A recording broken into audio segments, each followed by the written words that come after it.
Why don't you just tell me the name of the movie you would like to see? Have you ever seen Josie and the Pussycats, the movie? No. There is a point where Mr. Movie Phone attempts to kill somebody. That's the only information I'm going to give you about the Josie and the Pussycats movie. I recorded all of that. Oh, good. And I'm gonna leave it in. Shit. We're off to a flying start. Boo. It stays. Okay. Josie and the Pussycat stays. Did we already get the hello and welcome back to video games joke? We Okay, didn't cool. get hello and welcome back to video games. So, hello and welcome back to video games. I'm really glad I said out loud that was a joke. I'm Spruce. And so wait, let me do an intro first. This is very. It's almost like we're live because Yeah, your streamer's gonna be like, wow, this is so much more professional than an average Maple stream. It has just as much. Even when she pre-records it, it's still the most scuffed thing she's ever done. We could also start from the very beginning if you were so. No, okay. So hi, howdy, welcome. This is pre-recorded to protect the innocent. I'm the innocent, and my friends are here. We all met when we were working in video games. I obviously have left the lifestyle behind. My friends have not. You're smarter than us, is what you're saying.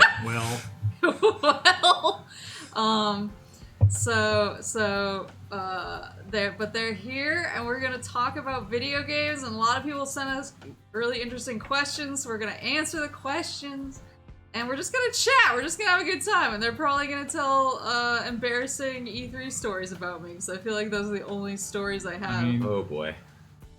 You roll shame as a minor action.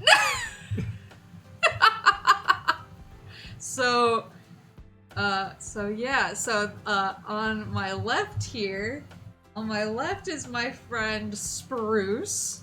Howdy, Moosefits. That's what they're called, right? Yes. Okay. Howdy, Moosefits. This is so professional. I'm so thank you for putting up with me ruining Maple's interview stream. Ruining my brand. Yeah. My brand. And over here is my friend Oak. Hey, I'm Oak. Happy to be here. It's me, the little green man from Sonic Adventure 2. He's real. He's real. Like he said it himself, he's real. He's here and he's interviewing for you. If you know Sonic Adventure 2. Wait, no, that doesn't that ruins the rhyme. You can join it. You can't freestyle. Lift my hands together.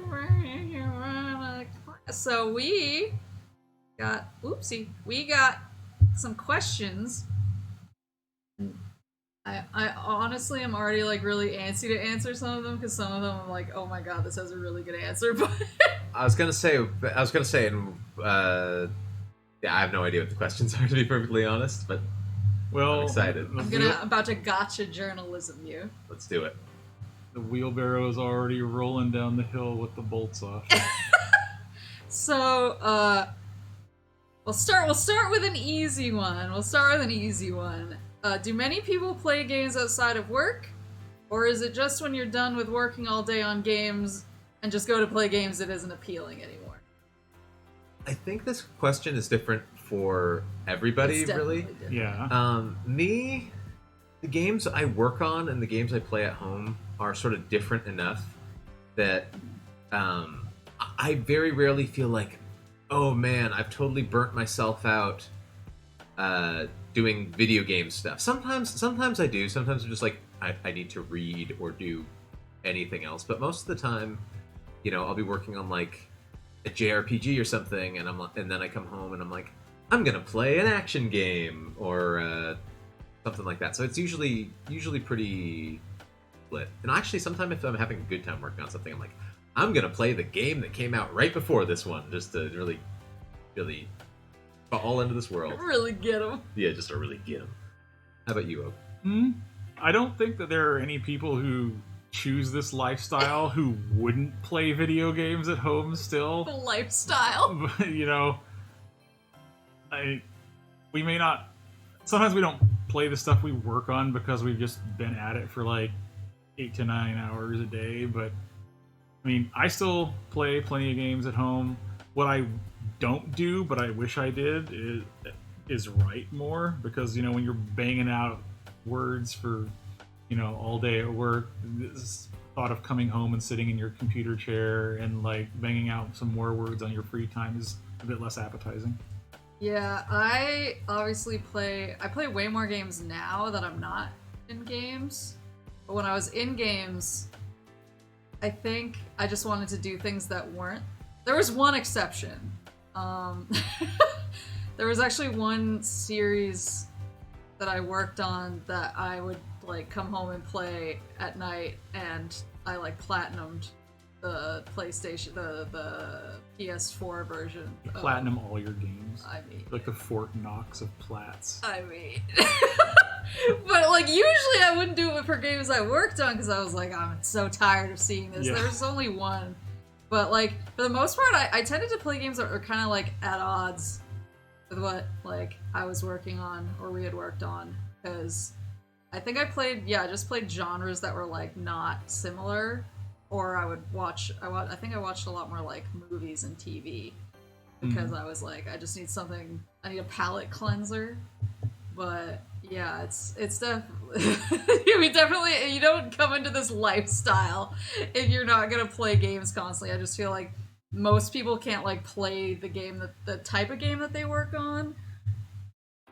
And we've known Japanese devs who had sort of the same thing going on. There was one Japanese dev that we knew in particular who he worked on like a very anime style series, and so we were like, what do you play when you go home? And he was like, Alien Isolation and Gears of War.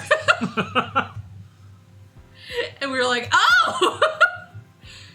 Because I think that's just people. I think people just need to do that. It's like you can't eat too much cake without getting a little savory. It's also kind of nice to diversify a little bit because, like, you know, you might love JRPGs and you work on JRPGs all day, and then you're like, I need to play something that's entirely on the opposite end of the spectrum from this, and you play like an obscure indie FPS something or another, and you're like, okay, this is the opposite of that, and all of a sudden my palette for games is wider, and I think that's super helpful. I think keeping a diverse media palette is good.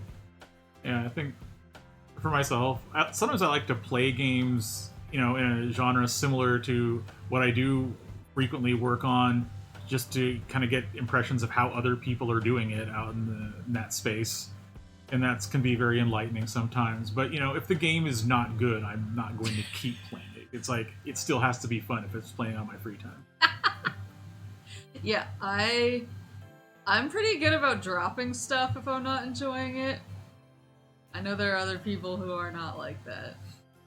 Some people I'm just have to do the plat I for no reason at all. I mean, it's the only plat games I like. I sometimes go, okay, I think this is bad and it's annoying me, but maybe if I get through like 2 more levels, I'll be like, wow, the combat really opened up, or boy, all that story stuff I thought was really bad, secretly really good. How many times has that worked out for you? The combat really opened up after the 20th hour.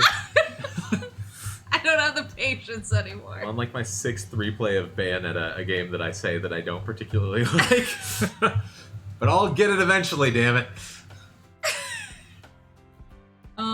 Let's see. And you're not even streaming. You don't even have to suffer through stuff you don't like. No, but like Bayonetta 3 could be cool, so what if maybe I should like Bayonetta? We suffer enough at work. Well, that's a good segue to the next question. Many people my age want to work in the game industry but are wary of the harsh work environments. Do you have any advice for people who are planning to work in that field that they should be aware of? So first one was a softball, now you're like, oh boy. I mean, I have a very clear answer here, because the one thing that I wish I had known before I got into the video game industry that I didn't know is that a lot of video game industries, if you want to work in-house, are located in places where it is expensive to live. It has a high cost of living, particularly rent. And, you know, if you were living in, you know, Nebraska or something, the wages you are earning would probably buy you a fairly nice place. But if you are living on the West Coast or the East Coast, you are going to be paying more for stuff like housing and groceries and everything. So you need to keep that in mind when you are looking at the kind of salaries the companies are offering, because sometimes the math does not add up. Yeah. And this sort of dovetails into what you were saying earlier, where like nobody gets into this lifestyle because they don't love games. Yeah. Like, I've seen some spicy takes on the internet before where people are like, man, they just need to hire people who like games. And it's really everybody who does. Nobody goes in it for like, I am so excited to be yelled at people on Twitter, or yelled at by people on Twitter, and get paid way too little to live in Southern California. Like there's it does. I mean, unfortunately, a lot of this stuff preys on passion, and so definitely do your research. Even when you're entering the industry, know what it costs to live where you're going, because you don't want to like work yourself into debt, which is not fun. Yeah, college doesn't get you first. Yeah, like, I mean, I've known people in games who were not necessarily like big gamers or like super into games, and they more sort of fell into it because of like other skill sets. Like, especially if you're working for a company that has a Japanese branch, like, we definitely had Japanese coworkers who are not necessarily huge gamers. Yeah, in like finance. Yeah. Or like there was one in marketing, but like. But if you think about it, isn't accounting a kind of game? They like gaming the money. But they still like, they still enjoyed it. Yeah, they like, it's still like once you sat them down and you were like, check this out, they were like, this is sick. So I feel like it does. People with a certain kind of brain who like certain stuff. Yeah, you don't go into games if you don't like them. But yeah, that for me was like the red flag though. That was like part of. I was like, I was like, there were times. One of my really really bad experiences was I friended some coworkers, including one of my supervisors, on one of my game profiles. I think it was PlayStation. I can't remember, my Sony account, and it was like a busy spell.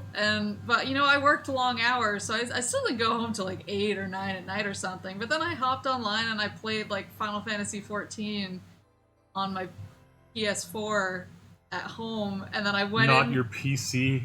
I mean, I like the couch sometimes, but then I'd go in. I went in the next day, and my supervisor was like, "Why are you playing Final Fantasy 14 last night? We have so much work to do on such and such." And I was like, "Because I was at home." Yeah. Screw that supervisor. But like, honestly. but that's the thing, is like, sometimes because you like games, people expect you. They're like, oh, well, don't you want to be working on this 24/7 because you love games? And you just have to learn how to like draw that line in the sand and be like, there is work games and there is home games, and you don't get to think they're the same thing. And can I give a little silver lining? Because I know sometimes I remember asking this question as a kid, and having people go, "How do you get into games?" Don't. But frankly speaking, if you do, I mean, everyone who working in games is aware that this is like, honestly, maybe not the most financially, emotionally, stability related rewarding. But one thing that's kind of awesome is I have made friends working in the games industry who are friends for life. Oh, like, Yeah. there are some people. They're around this table. That's right. Dummy.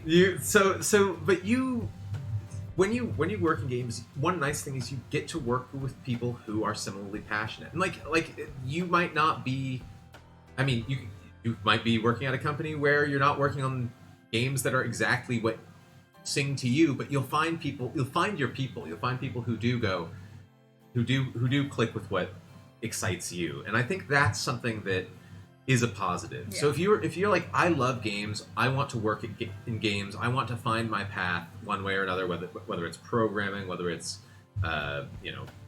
voiceover, whether it's writing or localization.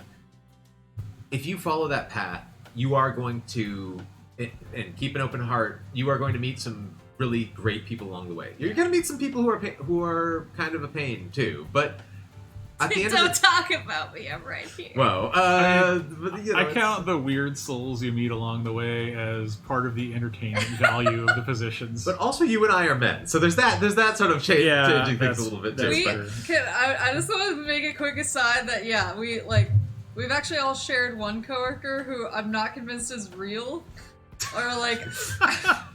I think that she's like a Jason Bourne situation, and that like if I say the wrong thing, it'll activate her.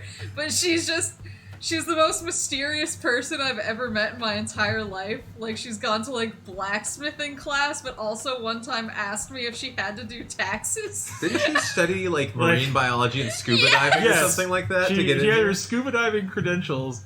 I still play Monster Hunter with her sometimes, and she somehow started a conversation about the Silmarillion. And it also has gone to blacksmithing class, but does not know if she has to pay her taxes. So, you meet characters like that, and you remember them forever. The office that all three of us worked at, I am still in contact with a great many people in that office because I genuinely like them. Yeah. And it's like, I don't know if I could say that about certainly not all the offices I've worked at, and certainly not about every field I've worked in, but... Yeah, I think it's definitely, like, my advice is, do research into the company, and maybe, like, this isn't always a great indicator of, like, how nice they actually are, but, like, check the Twitters. The Twitters? Is that how you say it? The Twitters of, like, people who work at that company and sort of get their vibe and, like, see sort of what the company culture seems to be like. Because a lot of places are really different. There's places where people are like very chill. There's places where people are very not chill. But like, there's a place that has your vibe, and then also just draw boundaries and do the research and know what you're getting into. But it's still rewarding. It's rewarding, and even though I left, sometimes I still miss it. So. Come back. Come back. I say come back like we work at the same company, but no, come back to the industry. You're all at different places. Come back to a company that's not mine. Get high. Whoa! Anyway. Take a long sip of your coffee. But yeah, like, whenever I talk crap on the industry, I'm not trying to, like, dissuade people. Like, I actually had, before I left, I had a lot of, like, especially women reach out to me on LinkedIn and, like, ask for advice on how to, like, get in and get started. And I gave them all, like, honest advice, even though I was trying to get out, and I was like, I don't want to be here. I told them, I was like, yeah, like, I'm looking for another career right now, but, like, here's how I did it. And, like, because, it's not like an experience I regret. I'm glad that it happened. That's actually something that I know I've made this question 600 hours, but that's one thing I would say. Reach out to folks who are in the games industry, because, like, I knew a guy who used to write news articles for a video gaming website I read, and then he got hired by, like, he's worked at a few different companies, but he got hired by a professional video game company, and I reached out to him when I was in college, and I said, hey, how do you do that? How do you become, like, a professional games writer? And he gave me advice that has stuck with me to this day, and I say this guiltily, thinking back that I know someone's emailed me and I need to get back to them, but by and large, people will try. A lot of folks in the games industry, especially if you have some sort of connection, if you've met at an event, people are willing to share what they know. So reach out and make connections, and that's. And we're all nerds. Yeah, we're all nerds. That's the other big thing. So if you don't get a response, it's not like they hate you. It's just that we're all awkward and we're like, oh, I don't know if I'll say something good enough for this person. Oh no. We try. We try. And then as part 2, a more lighthearted question. Do you have a guilty pleasure game that no one else likes? I'm trying to think whether I have any guilty pleasure games or whether I just have no sense of guilt. That's my problem. Like, I'm sure that there are games that I've said on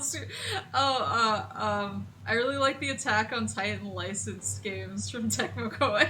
Those games are actually fun, though. I'll give it up for that. And when I was doing my Packer stash stream for when I was moving, I pulled out that game and I was like, what about the Attack on Titan game? And my entire chat was like, stash! And I was like, it's good! I think I've got one that's even more embarrassing. I don't know. How do I put this? Oh, do you want to go first? Do you want to? Oh God! I'm still processing if I have shame. Okay. I just covered my mouth, so I'm sure that sounded great on the mic. You remember the movie with James McAvoy curving bullets everywhere? Wanted? Yes, Wanted. Wanted Weapons of Fate for the PlayStation 4 is not necessarily good, but I really like it. You've got like the Danny Elfman soundtrack. You've got... It's really weird because they actually hired a different Hollywood actor to play the James McAvoy character, but they had James McAvoy's face and likeness, but they just were like, we can't get his voice. And so they hired the guy who's like in the first season of Westworld, and he's like... And like the dialogue is like really, really edgy and like profanity laden in the way that only like 2008 games are. It's really bad and it's really good and I like it a lot. Anyway, do we have any guilt over here yet? I still play Fate Go. Yeah, that counts. I mean, so do I. Also, as an English major, I bought out of literary interest the Dante's Inferno game on PlayStation 3, and I think it is legitimately solid. I never played it, but I remember the insane press. I mean, stuff. the press around that game did everything they could to make me not want to buy it, but I bought it anyway because I think I got it used at GameStop for like $20. I just remember being like, "Are we sure?" I mean, you are definitely fighting some unbaptized baby souls. You know, I think they actually Limbo. I think they might have given that away on like Xbox Live Games with Gold. So now I think I might have it. So now we're going to go download it when I get home. Purgatory is only stage 2. Oh, how? Well, stage 1 is when you're lost in a dark wood as Dante. Oh. Who is, not Dante Alighieri, the actual author. I was like, yeah, isn't he the like, Divine a Comedy. little Italian poet? And who's like, No, I love Virgil. Italian He was... poet. No, in this game, Dante is a crusader. Mamma mia. I don't know why. I'm going to be very upset when I play this, but I'm going to have a really good time. I can't parry for shit, but you can review some crazy iframes on dodge rolls. Let's go. Let's see. Let's some good answers.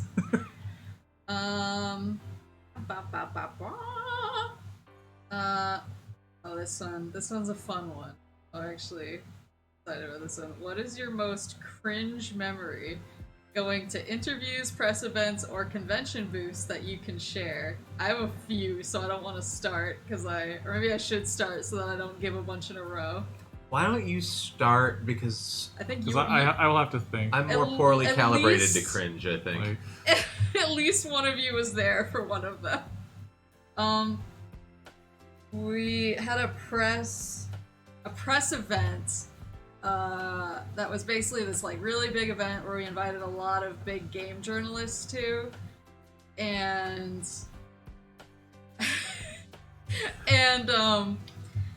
so we all traveled for it. So we were like out of town, and it was this huge, it was a big event. Like we had like a bunch of games there, and we had like all these stations, and we had special interviews set up for certain journalists. It was a big deal that like we put a lot of planning into.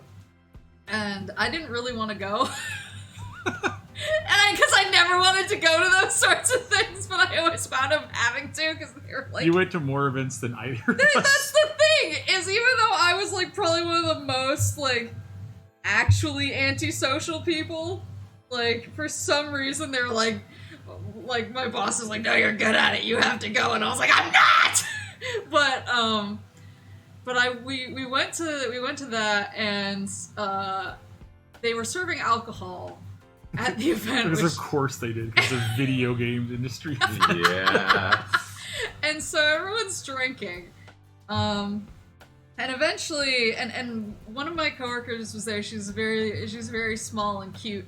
And eventually I noticed that she was being hit on by one of the journalists, and I was like... Video game journalist. And I was like, absolutely not. I do remember this. And so I went over and I like kind of put myself between, because she was obviously uncomfortable. I like put myself between them, and I was like, hey man, like, you want to talk to me? Because like I think she needs a break. I think she needs a break from this whole thing. And so I sort of tanked him for a second. And drawing aggro even in real life. So I tanked him, and then it became very, very apparent that he had instead redirected all of his hit on energy to me. And I was like, equal opportunity. Yeah, I was like, why is it equal opportunity? Like, and so I was like, no. And so then I sort of looked at, I think it was Spruce was there. I sort of looked over in his direction like, oh God. And meanwhile, this guy is desperately trying to convince me to go to some party that was happening nearby, and he kept telling me it would be good for my career. Jeez. He was like, anyone is gonna be at this big video game party nearby. You gotta show up if you want your career to go anywhere. And I was like, I don't think I do. That is the skeeziest sounding shit. It's so gross. And so I was like, I started looking around because I was like, how do I get out of this? And Spruce sort of saw me like floundering. And he just walked over, and I think he walked in on the tail end of one of the, you gotta go to this party if you want to be anyone. And he just sort of like leaned against the counter in front of this guy and went, oh, what party? Like, I'll be there. And the guy just didn't know what to do and just sort of panicked. Short circuit. Yeah, he was just like, wait, no, not this guy. The funniest thing about that guy flirting with any woman there was that the whole time that he was demoing the game that I was showing off, he was talking about his girlfriend. And, No! And so he was definitely like, he's like, yeah, my girlfriend who works at company name redacted. She always says I should do this, but then because I'm working at company name redacted, say that we should do this instead. And I'm like, okay. And yeah, he was later got himself in some trouble. I was gonna say he was later outed as a huge creep. So I was like, yeah, I know.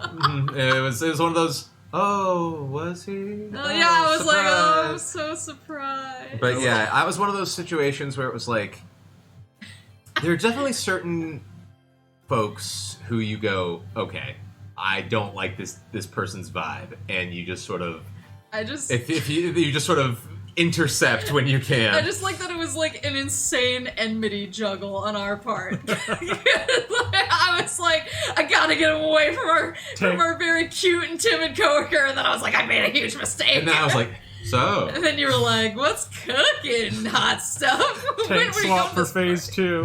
yeah, the phase 2 tank swap. Dude left as soon as he did not tell me where that party was. He was like, when like Batman is like, yeah, he get was out like, of here, he was just like, I'm out of here. And I was like, no, what party are you going to? Yeah, I'm sure he would have enjoyed having me destroy his attempts at game all night. That was one of my like cringiest moments, because I was just like, what do I do? That's very powerfully cringy. Yeah, I've thrown the gauntlet down. I feel like that's my most cringe. I have other cringe ones, but they're not like quite that bad. I think maybe my most one. That one's probably my cringiest one as well. But I will redirect the target towards me. I definitely stood in.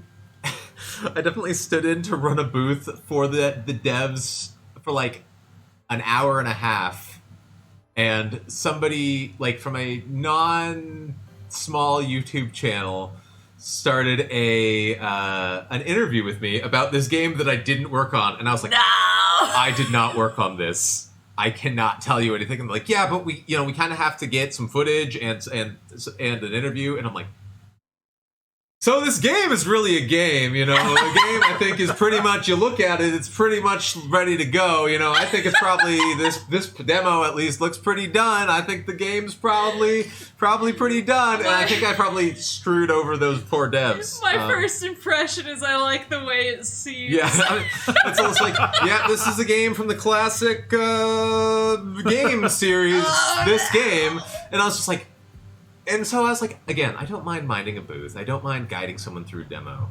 But the dev was like, look, one thing about working in games is like sometimes you are friends with people who work at other companies and they go, hey, can you step in and do this for me? And I'm like, yeah, sure.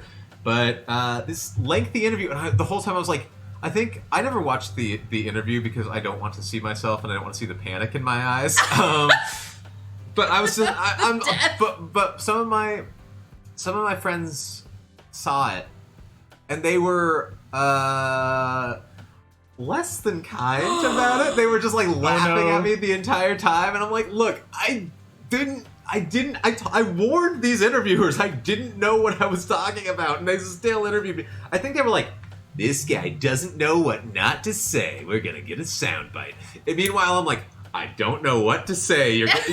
You're recording me for 15 minutes and you're getting a whole lot of nothing. So yeah, that was. I think I am my own cringiest memory. I mean, it checks out. I am the bone of my cringe. Should we pour some alcohol into this coffee, given some of these stories we're telling? You have a good cringe story. Okay, I mean, I can't really think of any cringe stories that are along the lines of what you two have stated, but there is a story I always remember as like a cringy story on like the state of how E3 is run. So there was a certain person fairly high up at a Japanese company that had an interview that they had to get to in the main hall, and the staff at the door would not let them in. They couldn't get into a business meeting that they actually needed to get into, and Spruce, who does actually speak a little conversant Japanese, and kind of knew this guy, had to interpret for him and run into the hall with his company badge to try to get a contact to come out to get this guy to make an important business meeting happen. And I was like, is that it? Is that how this is run? The biggest video game industry event on the world? Yes. Yes, that's actually is very how it is run. Yes. And that's probably has something to do with how E3 has fallen on a bit of a hard time lately. This may shock you if you've been to video game events in other countries. But where at least, the staff will try to be sort of bilingual. The E3 security does not speak Japanese. I'm pretty sure they don't speak most other languages. It's not. Their English isn't even that great. It's not. It's not a good for a hub of international business. It's not necessarily the most international situation. But yeah. that was an adventure. Yeah. I witnessed that, and I was like, "What is happening?" It's like 8:30 in the morning. It's too early for this. Well, because first I tried to convince the security guard. I was like, "Hey, this is an important meeting. I'm sure that there was something lost in translation, but they can't get in." And they're like, "Yeah, they don't have the right badges." And I was like, "I have the right badge. Can I escort them in?" Yeah. No. It's papers, please, but with real money. And it was. But the meeting happened, so that was good. So you figured it out. You fixed it. Yeah. You fixed E3 for them. I mean, and I have it on good authority that a particular game actually came out because of that meeting. I can neither confirm nor deny anything about anything. Thank you for that. E3's kind of, they're always kind of a mess. Honestly, sometimes I kind of felt like I had to be booth security. I mean, we had specific orders to kind of watch out for each other at E3, especially for the ladies who well, we knew, what could befall them if we were not paying attention. Yeah, I mean, I caught people trying to steal stuff from the Oh booth yeah, a couple times. specifically like you do not let them take booth decorations. Yeah. Not even on day 3. Decorations, or like if you have like a limited edition that is going to be coming out, sometimes we would have it on display on a pedestal and next to the game demo, and I caught people trying to pocket stuff from it, on the regular. And not even just random people, but No, people who wrote for game websites Yeah. and stuff like that. It's It's like- how do you not know this is not appropriate behavior? Everything not nailed down is swag. Yeah, to them. yeah. It's been I'm shocked that we didn't have people taking the TVs off the walls half the time, because that's what it felt like. That's what E3 feels like. I mean, you feel like you're somehow in Skyrim and everyone is coming in to loot you. some decorations actually are screwed into the booth because of that. But it is interesting though, because I've also seen some companies really treat press like kings. I didn't work for this company, but I was working across the way from a company that was literally when you went in for your interview, they gave you review copies of the 3 games they had coming out and an action and a $100 Japanese. Do people know what Rebel Techs are? Yeah. It was a $100 Rebel Tech action figure, Holy crap. and I was just what is happening? Do I need to change careers? I'm sure it's just rare occasions or whatever, but And the big games. it's the Wild West. Any event. Yeah.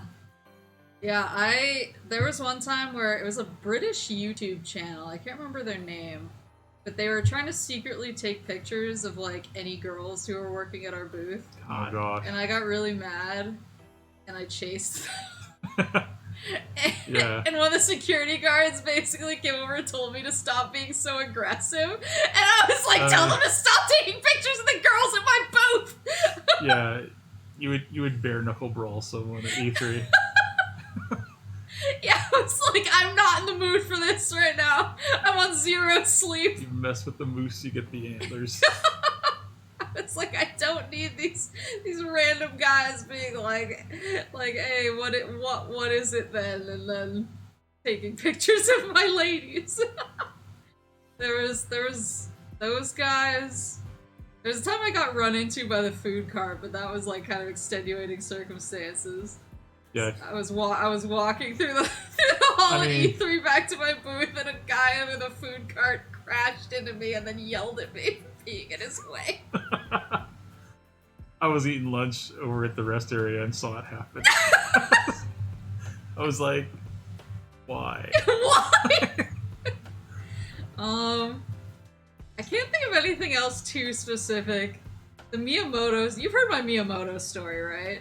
The lemonade and donuts situation. Yeah. I don't think I have. I went to the, you know how they have those tables that are sort of tucked away in the back for people working the booth? There was one year where I went back there because I wanted some coffee, and I walked back there and I looked up and suddenly realized I was standing next to Miyamoto, and I was like, holy crap. And then I looked down, and in his hands he had a plate of sugar donuts and a cup of lemonade, and I was like, what? I don't know why, but that's the most, it was powdered donuts. I was like, I don't know why, but that's the most wretched combination I've ever seen. I was like, there's coffee right there. The powerful combination of sweet and also sweet really brings out the flavors of the sugar. It's a me, sugar. I was like, how old are you? You Honestly, shouldn't be eating that. he's probably jet lagged. He's probably tired. Maybe this is a hangover coffee. here. I don't know, man. I don't know. Maybe he just doesn't like. Maybe it's not sweet enough for him. Get coffee like a real boy. I was just standing there in horror looking at what he had in his hands. I still think about it constantly. Is that his secret? Is that how he comes up with the Mario? The iconic character, the Mario. Just enters a sugar coma, and he's like, I have the best idea. I mean, this is the man who came up with throwing beets from the ground at your foes. He needs those beats for a balanced breakfast. After what I've seen. I half expected you to say he needs to be stopped, and I was like, I think he's doing okay. I think he's fine.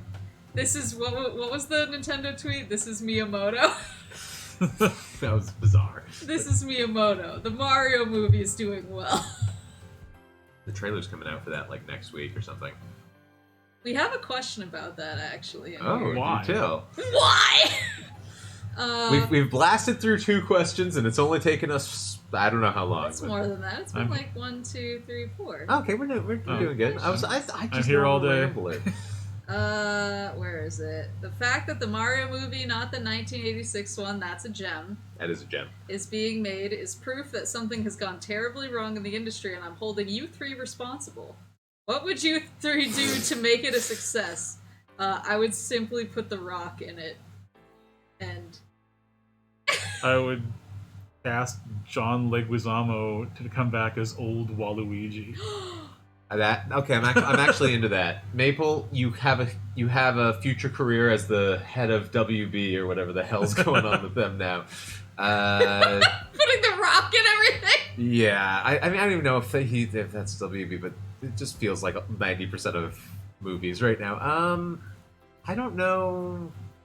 Honestly, I think video game movies need to be handled very. I honestly have no. It's so hard to say anything about the Mario movie because games and movies are so different. I do think the original Mario movie is a gem just because it's so weird and so much a product of its time. Have you ever seen Doom 2005? Oh God. I've seen you stream it. I don't know. I do not know what I would do about the Mario movie. I don't know how I'd fix the Mario movie because I don't even know what does it what need fixing yet? I mean, I'm not exactly thrilled about Chris Pratt as Mario, but you know I'd what? rather The Rock be Mario. I mean, how do you have Chris Pratt as Mario but also the voice of Garfield? Something's got to give. There's a lot of Chris Pratt going on in the world right now. You simply have to have The Rock voice Mario and Luigi and Donkey Kong and Toad. How come we can't have Matt Berry voice Garfield? I'm into that actually. Yeah, actually, you know what? Forget it. That'll do. Matt Berry voices Mario. Same movie, just recast.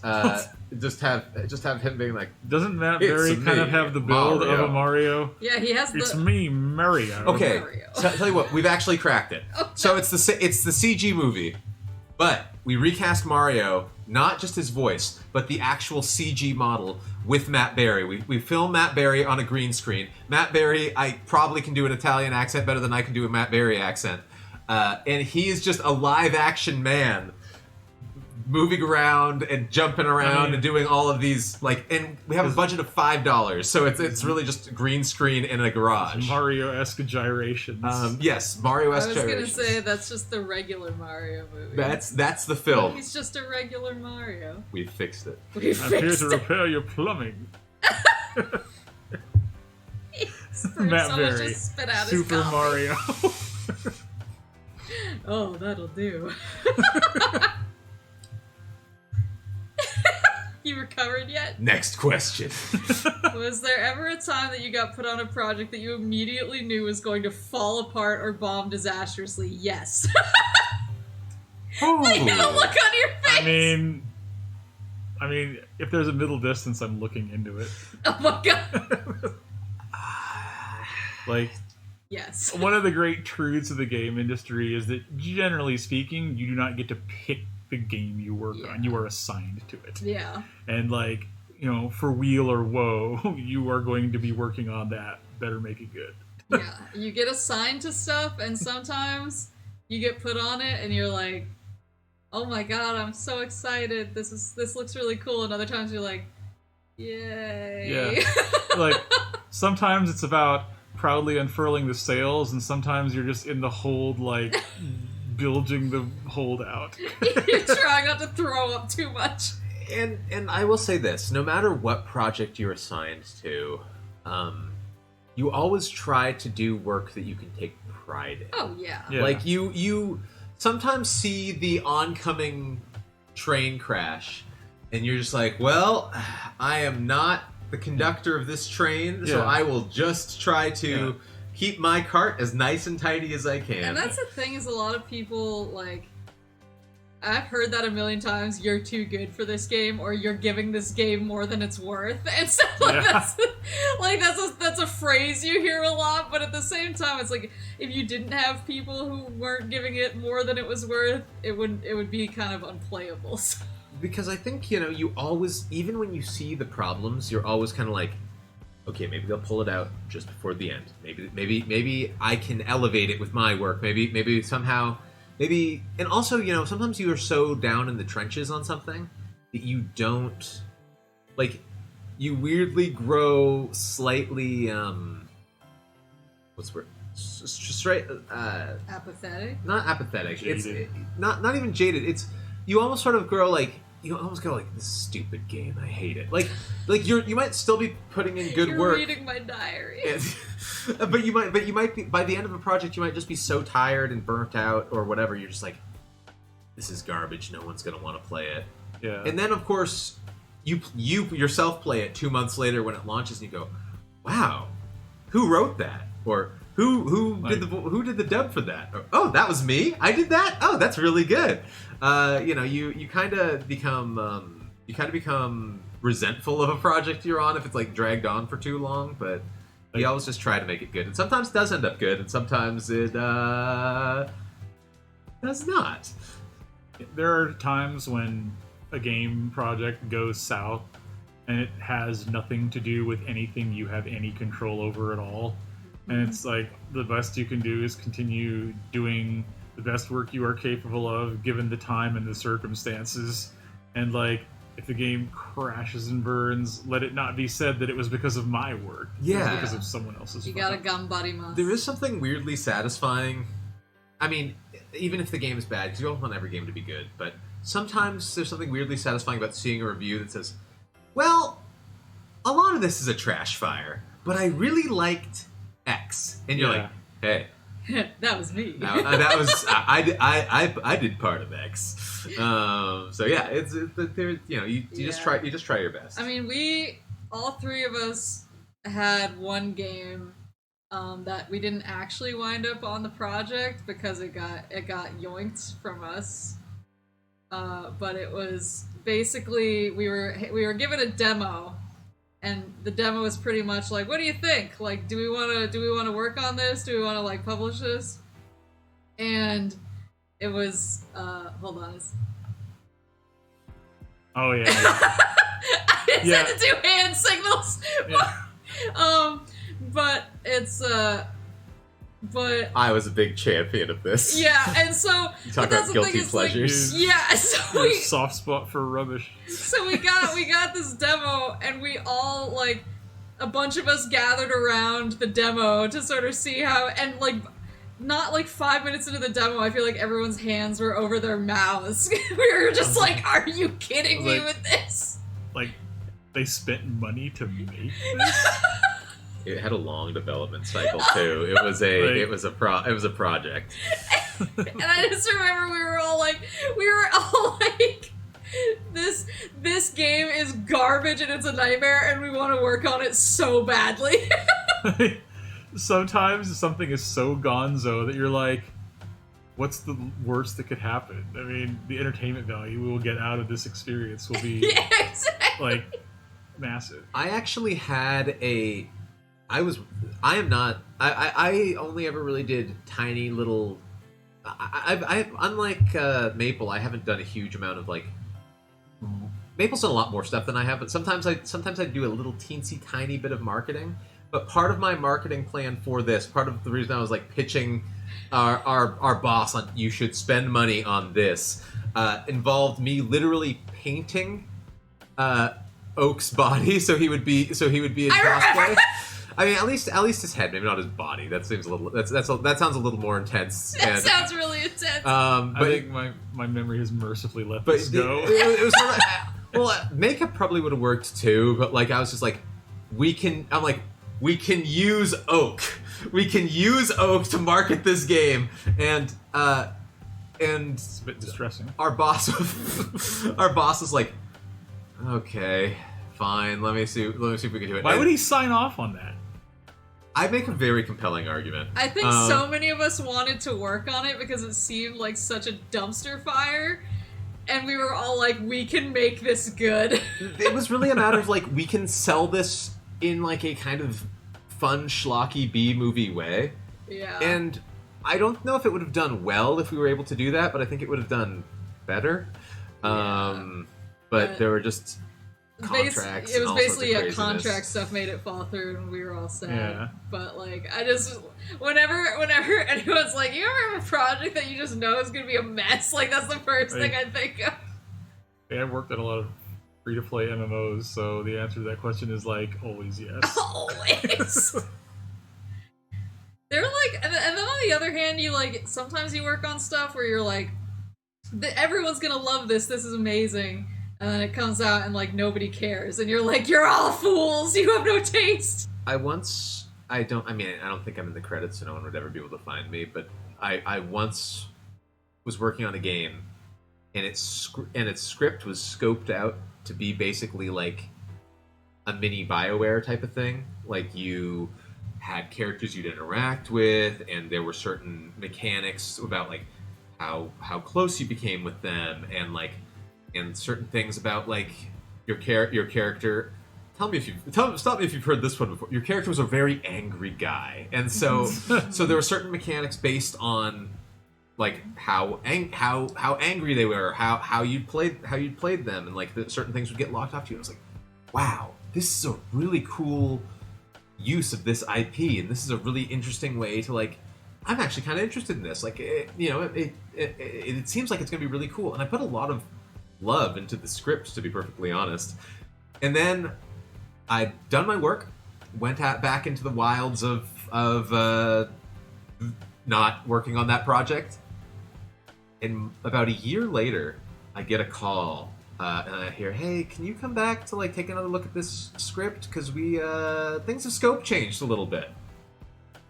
And all of this characterization that I was so proud of was all just, like, stripped out, and it was no longer an RPG, but it was like a beat 'em up sort of action game.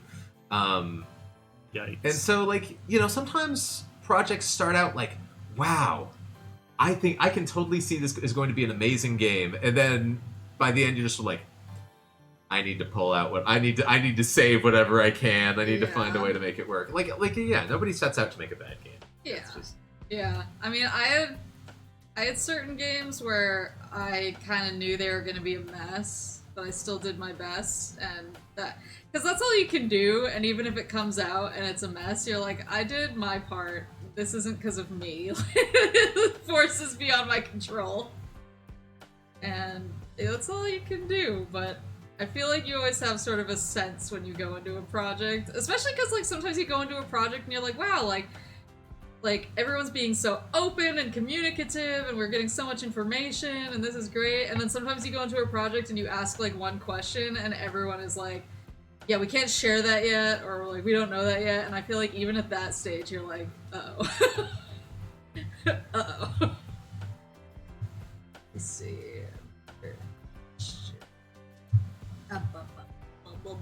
I have some specific questions for both of you. Maybe I can swap over to that, and then I can go back to the everybody questions. Sure. Then can we ask you specific questions to balance it out? I'm not the. Everyone's sick of me. Everyone's sick of Maple. They say that all the time. They're like, I have too much Maple. I'm just kidding. They don't say that. Chat.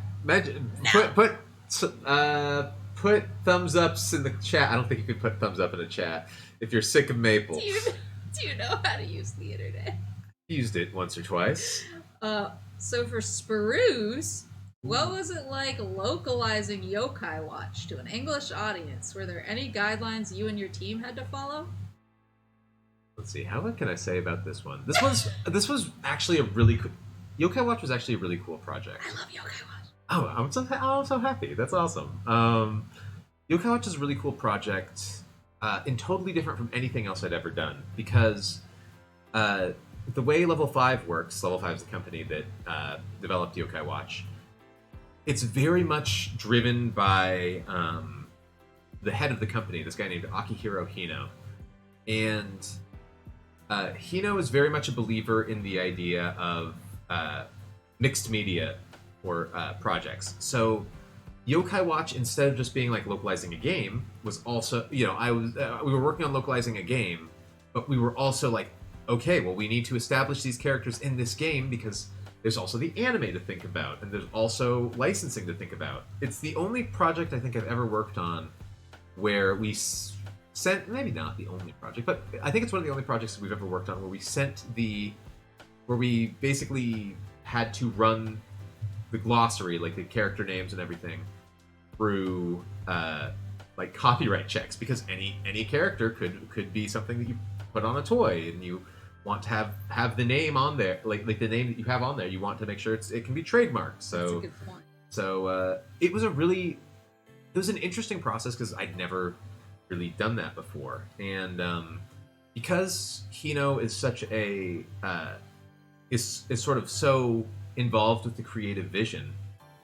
Me and the team would actually put together multiple passes on the glossary, and so every yokai had probably had like 4 or 5 names before we landed on the final name. And it was interesting because all the names in Japanese are super punny, and there's certain little language tricks that only work, or that kind of only work in Japanese. Like Japanese has multiple alphabets, and there's a yokai that has a name. Like there are 2 yokai that have the same name, but one is in hiragana and one is in katakana. So it's the same name but in 2 different alphabets.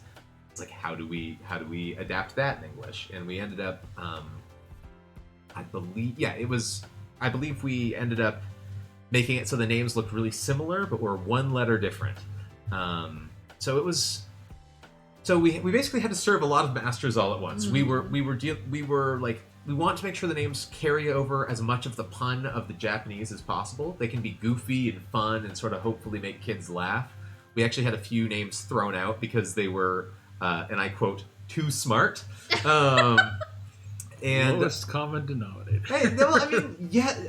To be honest, it actually taught me a lot about, because I think when I first went into Yokai Watch, I was like, oh, localization must always be done to the height of our intelligence. And in a lot of ways, yes, because kids are really smart.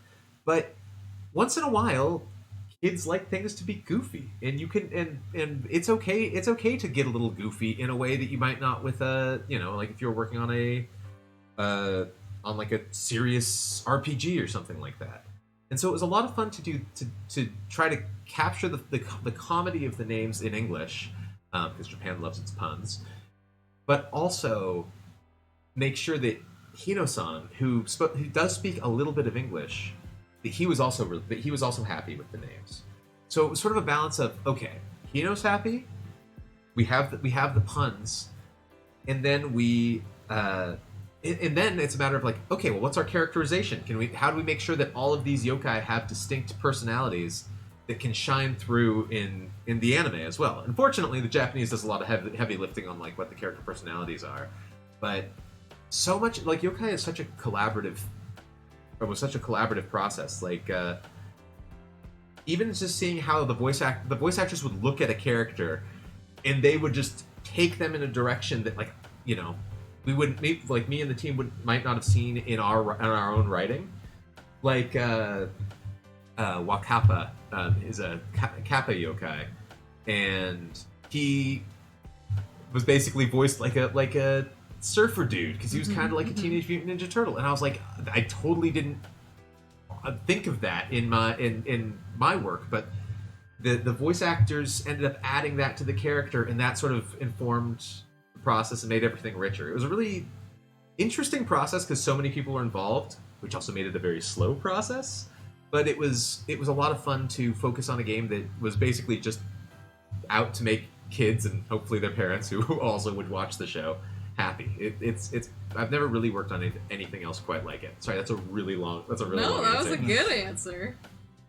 Yeah, I like the idea that, you know, localizing the very first Yokai Watch game, that even like having to lay down all those names with no precedent was probably an experience I imagine that people had when they were localizing the very first Pokemon game and had to lay down those conventions that, you know, inevitably became household words that we use now. That's the thing, is like Pokemon, for for Pokemon themselves, there's a lot of names now where I see them and I'm like, oh my god, like that didn't even occur to me when I was a kid that that's what that means, but that's a pun on this, like Cloyster is one of the ones where I'm like, I didn't even register at the time, and now I'm like, oh, Cloyster, I get it.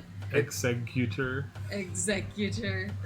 Well, that was one of the things that Yokai Watch is obviously very Pokemon style. So the original Pokemon was something I was looking at, and the only reason it was the original Pokemon and not Gold and Silver and not whatever, it's totally the same thing of like, what's your first Pokemon? That's going to be your favorite Pokemon. Yeah. So I was really tried to follow in Pokemon's footsteps on that one.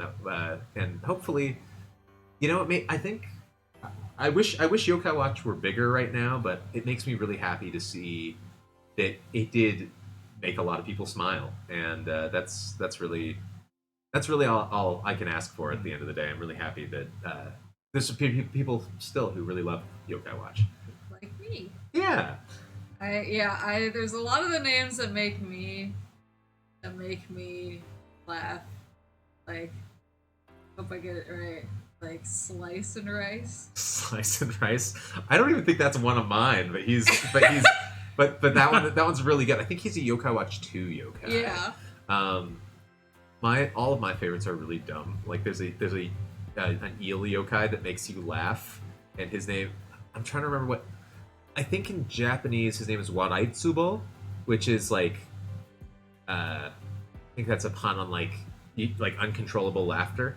At least Wadai is laugh. And so obviously I played to the top of our intelligence and I went for heal. So, it was a fun project. I was like Hungramps. It's a grandpa who's hungry. What's the name? Well, okay, yeah.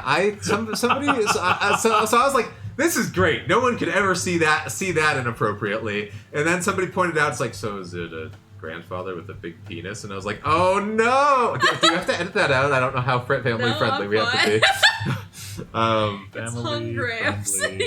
You can't dance around it. Hopefully kids won't pick up on that. I didn't. Yeah. That's one of the things that's really interesting about, like, especially series that are really like pre-established like that, and you're like, well, now I have to make this make sense for a whole new audience. Yeah, it was. I was lucky to have a really good team, and honestly, so many people came together to make Yokai Watch what it was, and it was a really fun project to do. And I'm gonna give one Oak to. Okay. Okay. Hey. Okay! Are there any MMOs you worked on in the past that were shut down but you wish were still active? Yes. But... Can you name them? I just realized. This requires me to, like, give a bit of disclosure, but, like, many years ago, I worked for a game company in Silicon Valley called Area Games, which was one of the pioneers in free-to-play stuff for a North American audience. And, in doing that, my hand touched parts of a lot of different games. And one of the ones that I worked on was a game by a company called Softstar that was a Dream of Mirror Online. And that's sort of the game I dove into to sort of really learn, like, here's how an MMO works, here's how UI works, naming conventions, enemy layout, the databases that things pull from. And, I actually thought it was quite a cool game because it had this cross-classing system, not unlike Final Fantasy XI, and a really nice cel-shaded art style. It was actually quite a fun game to play, even though the support from the devs was not quite where it should have been. But a lot of people enjoyed that game, and so did I. And I think it may still be run in some form today, but it's not. Obviously, like a private server. No, it might be like another company has licensed it, but I don't know that Softstar is developing new content for it because they barely were then. But that's always one I have quite fond memories of. And I appreciate the Final Fantasy 11 shout out. That immediately Yeah. makes me more interested. I'm like, oh, like Final I mean- Fantasy 11, you say? Dream of Mirror? Scribble, Yeah. scribble. I just looked it up and I think it's still on Steam. It's still on? Wow. Let's I mean, go. I heard that someone else licensed it, but I was never really sure about, what region is that for. I mean, it is like the MMO, like, offshoot of the, I think it's Xuanyuan Jian series, which I know has games licensed out on Steam now. Kind of cute looking. Oh, it's really cute looking. I mean, yeah. I mean, I don't know to what extent any of my work is still in that game.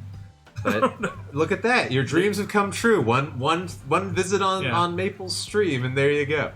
Perfect. Now someone is gonna play it, and that someone is me. I mean, yeah, unfortunately, the greatest battle system in the world is only as good as the raids you can pit it against. I actually like exploring like old MMOs.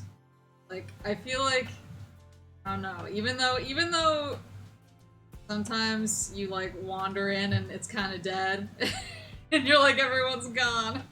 It's still, I don't know, it feels sort of like a graveyard, but a graveyard where you can watch the ghosts play. I mean, even in its heyday, Dream of Mirror was sort of like a place people would go just like sit in the city and chat and maybe level sometimes. That's sometimes the best. I like that MMOs. vibe though. Yeah, that's a solid MMO vibe.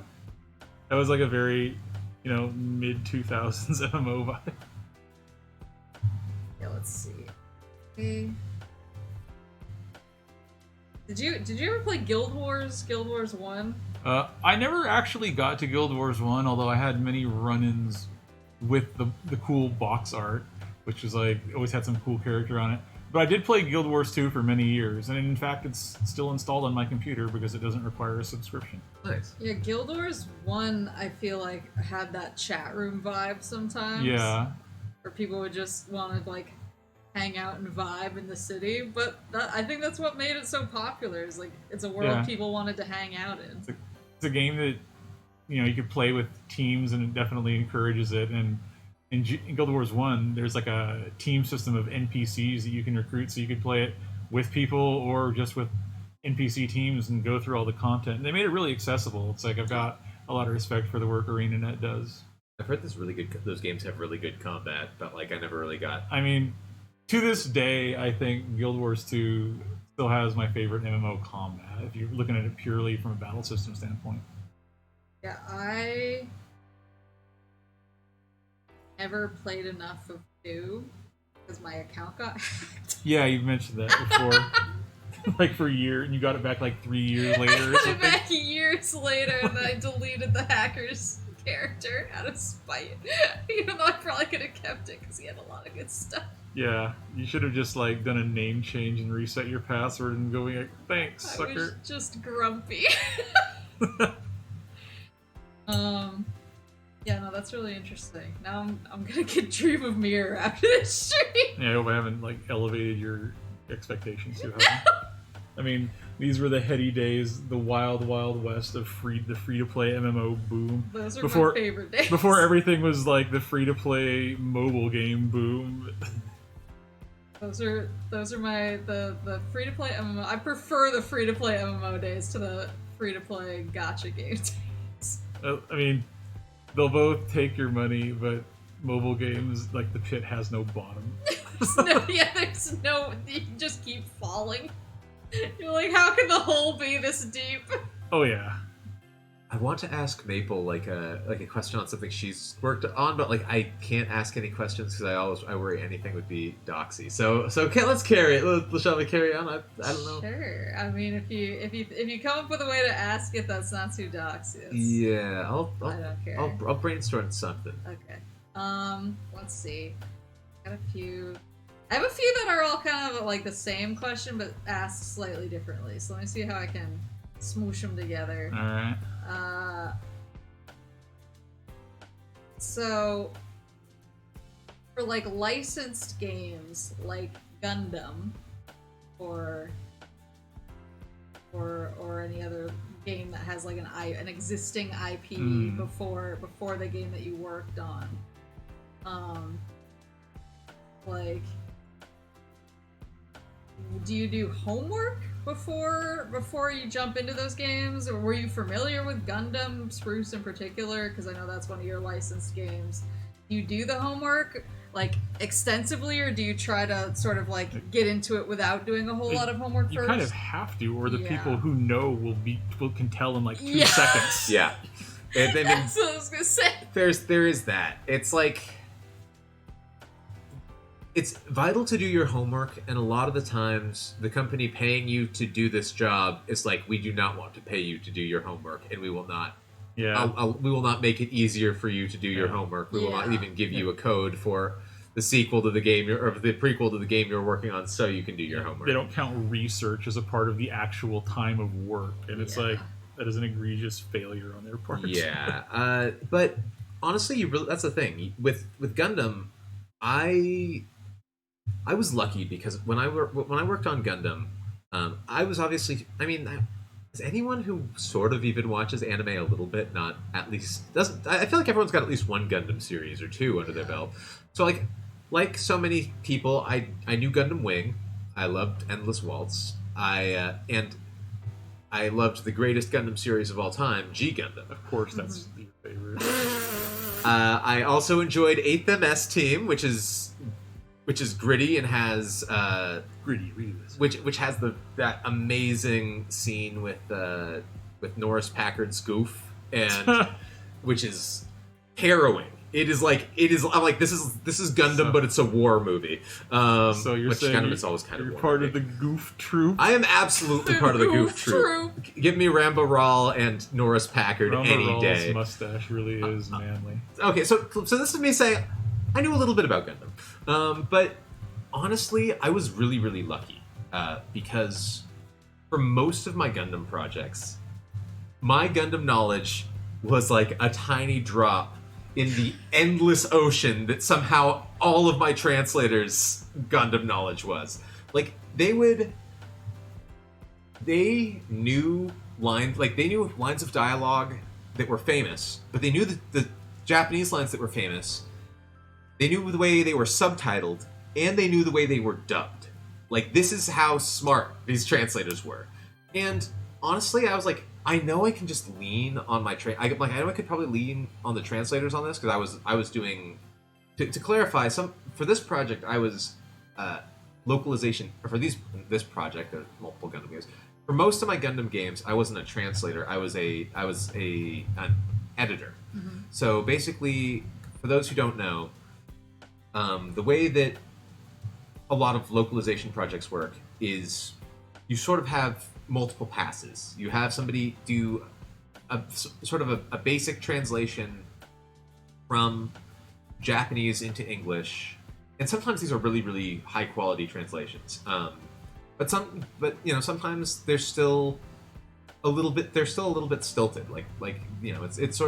It's translation, but it's not finalized.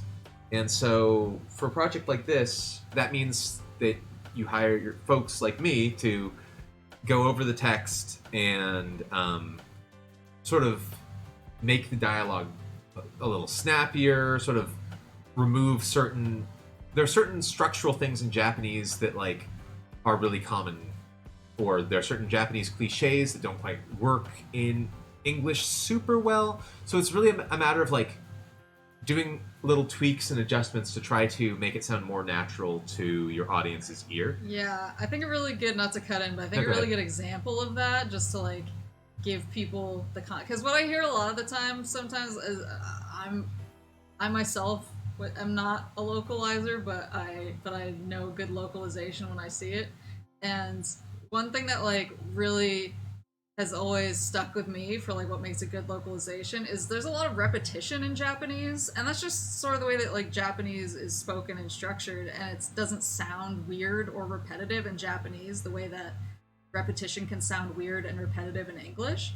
Yeah. And so sometimes what the editor's job is to find 17 different ways to say shogunai Yeah. Or 17 different ways to say like gambarimasu, where they just say I'll do my best 17 times over and over, because it doesn't always, because like that's the thing is gambarimasu is a very like specific idea in Japanese that doesn't have a really direct translation, but you can say what gambarimasu means in a bunch of different ways in English, but they all have their own vibe and characterization. Yeah, and or so you can write a line to mean that without using those words. Yeah. And so it's getting like the idea that the original wants to get across, but in English without, because like that's the thing is a really emotional scene in like Japanese could end with like shogane gambarimasu, but then like if you translated that as like it can't be helped, I'll do my best, that doesn't like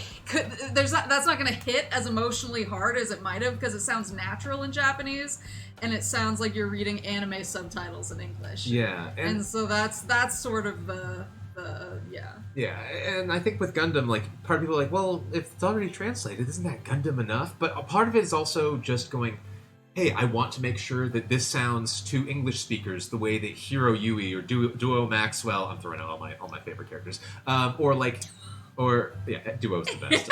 Or I want to make sure that this sounds right for these characters.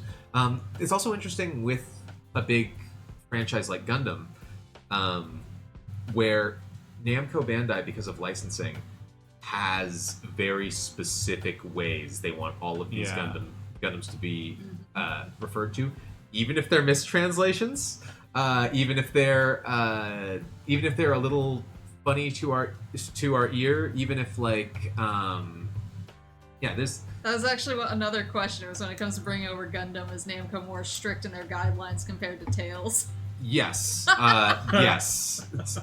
I mean, Tales also has its own tricks and stuff like that. But basically, this is why homework is important. Because you not only do you go, here's what Namco Bandai says, here's what fans of this series expect, here's what sounds natural in English, and you sort of try to create the DNA hybrid that makes. You can't make everybody happy, but you can try to find a way that makes as many people happy as possible. Yeah. And but basically, I felt like I had to do my homework because the translators were so good that I felt like I would be letting them down if I was just like, who's this iron? Who are these iron-blooded orphan characters? Are they friendly? Are they really nice? Like, you know, it's a matter of like. My brain, when I was working on Gundam, I watched so much Gundam that my brain is all melting together. But yeah, it was a good. Gundam was really fun to work on, actually, because I got to work with people who just were so excited about these series and these characters, and I heard a lot of opinions on every series, because even the Gundam diehards will fight each other on if, say, I want to make your chat fight each other, but say if Zeta Gundam or Double Zeta Gundam are essential, or all sorts of things. The classics. The classics. I'm trying to think. I did some work on a licensed game. I'm trying to think of how to.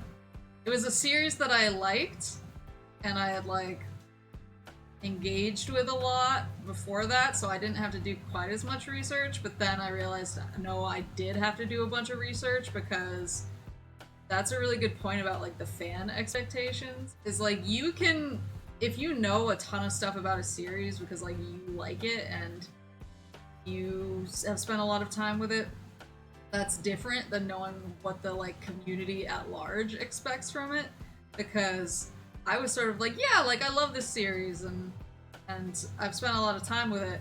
But then as I was like looking into, because it was known that I liked it, I was charged with writing sort of the glossary. The trouble with letting people know you like things. That's true. I was charged with basically making like the English version Bible for like how things should be referred to, because I was the only one who had like played other games in the series and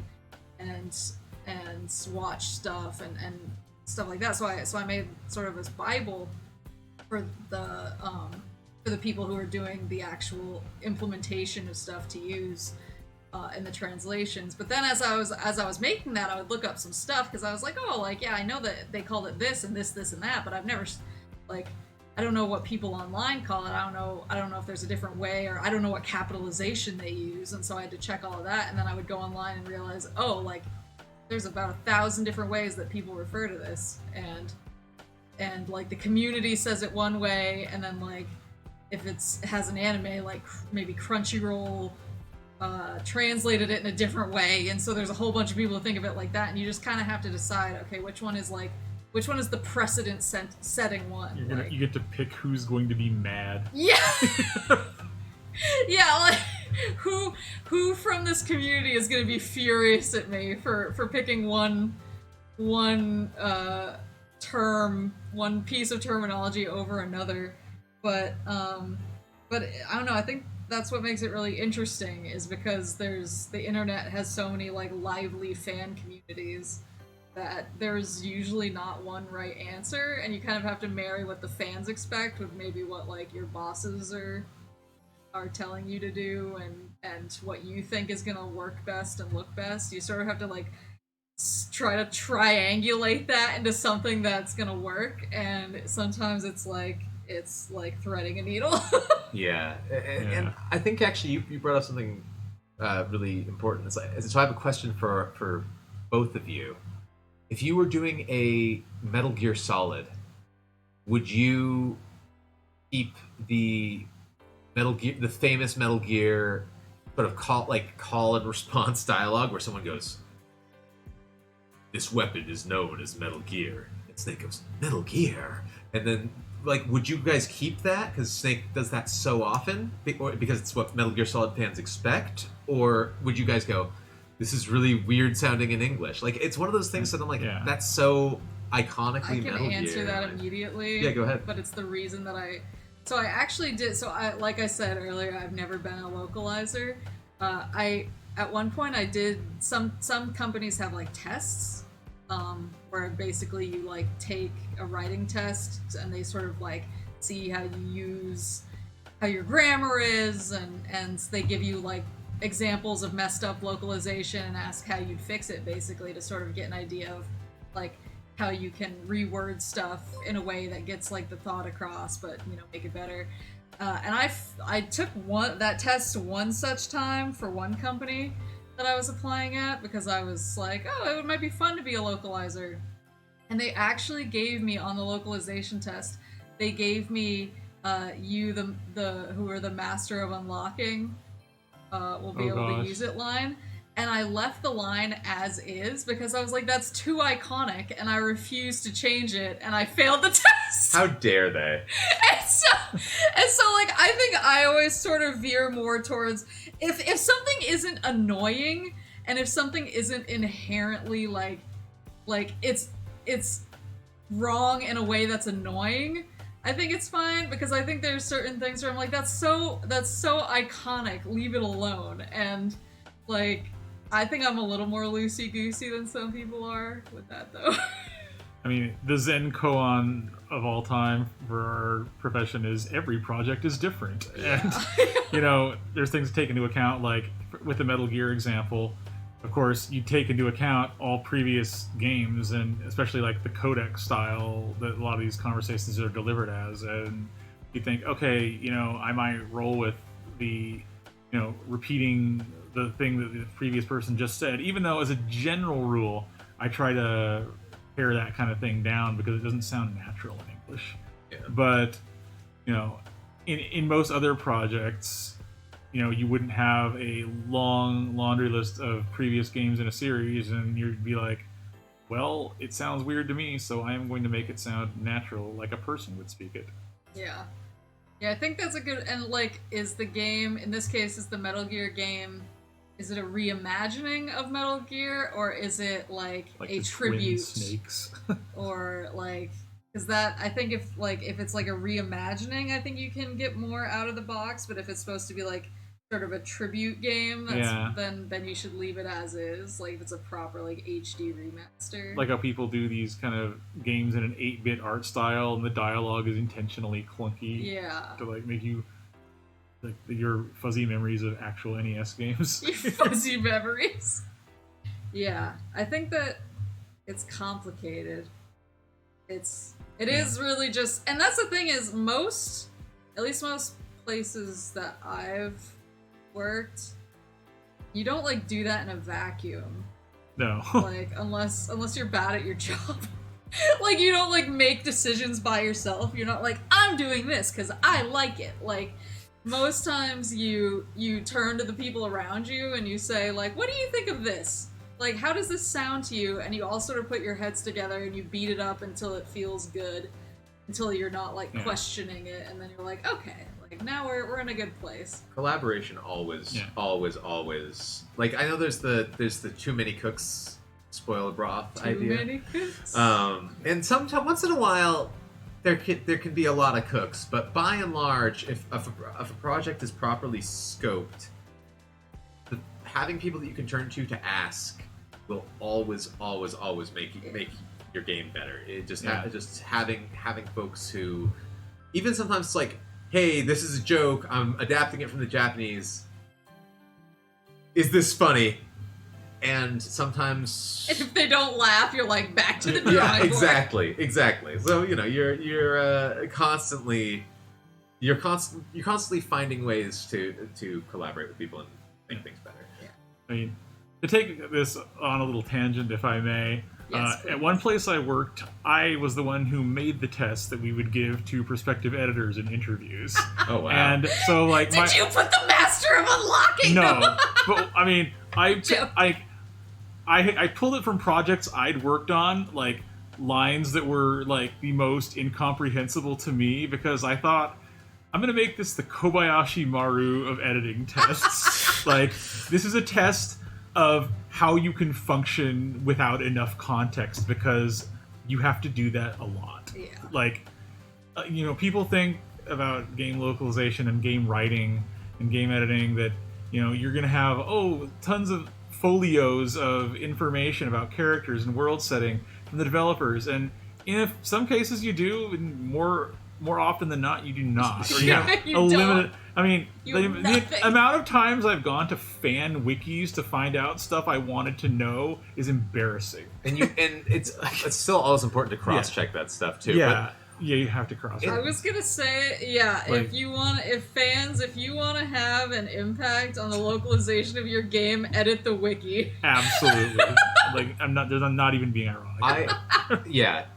I will say, this is not a situation that I have had to deal with, but like, sometimes you don't just not get context from the devs, but there are agencies that will straight up, if you're an editor, or you think even if you're a translator, not allow you to talk to the translators. Yeah, and like you'll have to go through the project manager, who will maybe okay your questions for the translator. And like the idea of not being able to communicate with your translators for even like, hey, could you give me slightly more information on what this is saying is horrifying to me. But some of your favorite games, kids, tell your favorite company to say no to agencies. Yes, I mean, don't say too no to agencies, because freelancers need food too. Yeah, but just say yes to better conditions from agencies. Anyway, in a lot of cases, I have hugely benefited from a good working relationship with translators, and I really appreciate what they bring to the table. QA also, with that, some people have said like, for sure. You did some good work, and I'm like, yeah, because I was one higher stone on the pyramid from like the QA and the translator, without which I would have tumbled into a ditch. I've worked on projects that do not get QA, and that is a sad state. And I just wish they got QA. Like even just you put one person. Let one person read through the text and catch some stuff that I was being rushed through. That would be nice. Real talk, QA makes the games go around. Yeah, 100%. I've told the story on stream before, but I mean, I think you guys witnessed it. There was one game that I worked on that was not getting QA'd, or at least not QA'd to my standards. You couldn't tell it was being QA'd, and I did not. And I was like having a meltdown because I was like, I just want this game to come out and not suck. And so I took on the QA myself. But I think you guys were there when I got to the point of the game where... Your mental breakdown? Yeah, where the character split into like 7 parts and then his face flipped upside down and I started crying at my desk. I remember this one. I was like, how could a character model discombobulate itself like this? And I was just like, enough! Enough! Why didn't we get a proper QA house? This has broken me. That was the most... I was like, you're not even on the QA staff, and yet, there you are.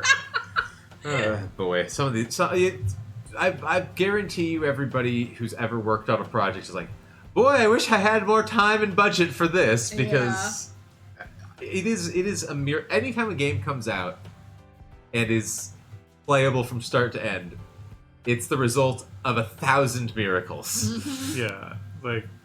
Back to like my editing test story, it's like that. I mean, no, it was a good tangent, but you know, this is the kind of thing. It's like I didn't write the test to be like unintelligible, to be mean. I wrote it because like these are lines that came across my desk in that Excel file, and you know what?